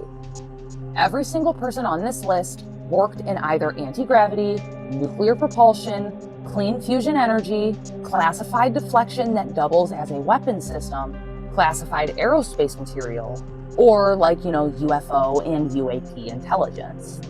Not one of them was in an unrelated field. And several of them were allegedly on the verge of going public. Of disclosing something that allegedly exists inside classified programs that the public has never been told about. Ning Li's DoD research remains classified to this day. Amy Eskridge said that she needs to disclose soon, but she never got the chance to. Matthew Sullivan was 2 weeks away from his congressional testimony. General McCasland was on Congress's interview list. And David Wilcock said that it scared him the day before he passed away. So what if the question isn't necessarily who, took out these people? But what if the question is, what did they know? What technology, what discovery, and what truth about what's really, up there or what's really down here that someone needed to make sure never reached the public? Then there's theory 3. And this one is going to sound familiar because you've heard it all before. And that's, of course, because it is simply just follow the money, like usual, right? Monica Reza's superalloy is inside SpaceX and Blue Origin's rockets right now. Michael Hicks's asteroid deflection methodology is inside of Blue Origin's Neo Hunter weapons systems right now. And both of those companies received billions with a B, y'all, in government contracts under the Trump administration while this investigation into the missing scientists is still happening and still underway. The research belonging to either deceased or missing scientists is being commercially exploited by some of the wealthiest and most politically connected people on Earth. And the government that is overseeing that exploitation is the same government that's responding to, 15 deceased scientists and, disappearances with the words, I don't know, hopefully just a coincidence. Now, here's my take on this whole situation. I personally don't know which one of these theories is true and which one of them isn't. Maybe it's all 3. Maybe it's none of them. Maybe there's a 4th explanation that none of us have even really thought of yet. Because whatever is actually happening allegedly exists at a level of classification that people like you and me were never supposed to have access to. So, it really wouldn't shock me at all if, what's going on is above our heads. Because as far as the government's concerned, it's above our pay grades. But what if? Now, this is a big what if. I don't even know if it's my opinion, but it's just a thought that I've been having while researching this whole thing. What if they didn't actually unalive any of these scientists? What if they just officially did? Officially and publicly and on the record speaking wise, they're deceased, they're gone. But unofficially and secretly, they took them underground or took them to a secret military base somewhere and have all of these, astrophysicists and really smart people working on something that they need them all together to work on in silence. You know what I mean? I don't know what that said project would be. I've given you guys all the information of the exact kinds of scientists that they have taken, or I'm sorry, let me correct that. We don't know if they've taken anybody that are deceased or missing or whatever. Every type of scientist that's on this list, I've told you the exact type of scientists that they are. So you guys go ahead and look into it on your own and come up with your own thoughts and opinions and let me know down in the comment section. What do you think that they could possibly be working on that would take or involve all of these scientists? Like I said, not for sure. Obviously, I'm not saying absolutely 100% sure this is what happened. As far as we know, all of these scientists are deceased, right? But what if they're not? What if they are just officially, but unofficially speaking, they're not? It's kind of how that family was told that their loved one passed away in the line of duty, but really his soul was trapped on the moon and his body was being held in a military stasis or military hospital being kept in stasis, right? We talked about in my last video. History tells us that our government lies to us all the time. I'm just saying, I'm not saying that they're lying here, but we know they've lied in the past. So I can't believe anything they say without at least questioning it first. I have to. So just fun food for thought, just a little thought experiment, not saying this is at all factual or this is at all what is going on. But if they were lying about these scientists passing away, and if they were to have taken them all into an underground bunker, what would they need all of these scientists for? The scientists? They've been taken to a hidden facility in Antarctica. It's a massive underground complex where the overseers are running experiments attempting to harness the energy sources they've discovered there. They're utilizing the scientists' knowledge, forcing them to work on projects we don't even have the words to describe. That's the core of it. It's about control. It's about power. And it's happening right now, under the ice. That's what the restricted logs are showing me. It's unsettling, to say the least. It's a fun little thought, right? I mean, maybe not fun, maybe kind of horrifying is the better word, but it definitely makes you think. But at the end of the day, I have to tell you, that's not factual. I don't know for 100% fact that they have lied about these scientists passing away. I can't state that factually, and this was literally just a thought that I had that I thought would be fun to explore. But here is what I do know. 15 people are officially deceased or missing. Most of them left no explanation behind. Several of them allegedly saw it coming. And the second most powerful government on this earth is responding with words like, hopefully, I don't know, just a coincidence. So I'll leave you with this. Amy Eskridge told her business partner what was going to happen to her. She said it out loud, and she even put it in a text message. And then it happened, exactly the way that she said that it would. Ning Li's research disappeared into a classified file the moment that it got too close to something that the government did not want the world to have. And David Wilcock sat in front of a camera the day before he passed away and told his audience that this story scared the crap out of him. 3 people. 3 different ways of knowing too much. And all of them are now currently gone. So the next time someone in a position of power tells you that there's nothing to see here, remember these scientists. Remember all 15 of them, and counting, let me say. And remember that the truth doesn't disappear just because the people who knew about it did. Stay curious, y'all, and as always, do your own research. Now, before I officially hop on out of here, I just want to go ahead and say this one last thing. I know some of you are going to ask this, so let me just go ahead and get ahead of it. Is this whole story a distraction? Is someone using the 15 deceased scientists to keep our eyes off of the Israel conflict? Off of the Epstein files? Not releasing the Epstein files. Fuck Marjorie Taylor Greene. I don't care what you do. Start a f***ing war. Just don't let him get out. If I go down, I will bring all of you down with me. Or even off of other things happening right now that certain people don't want us focused on?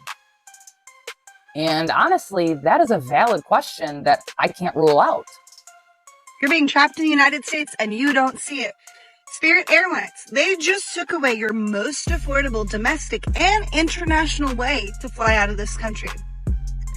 All the oil prices, this made-up manufactured, all this shit is manufactured, my dude. This manufactured schwar, raising oil prices, diesel prices, gas prices.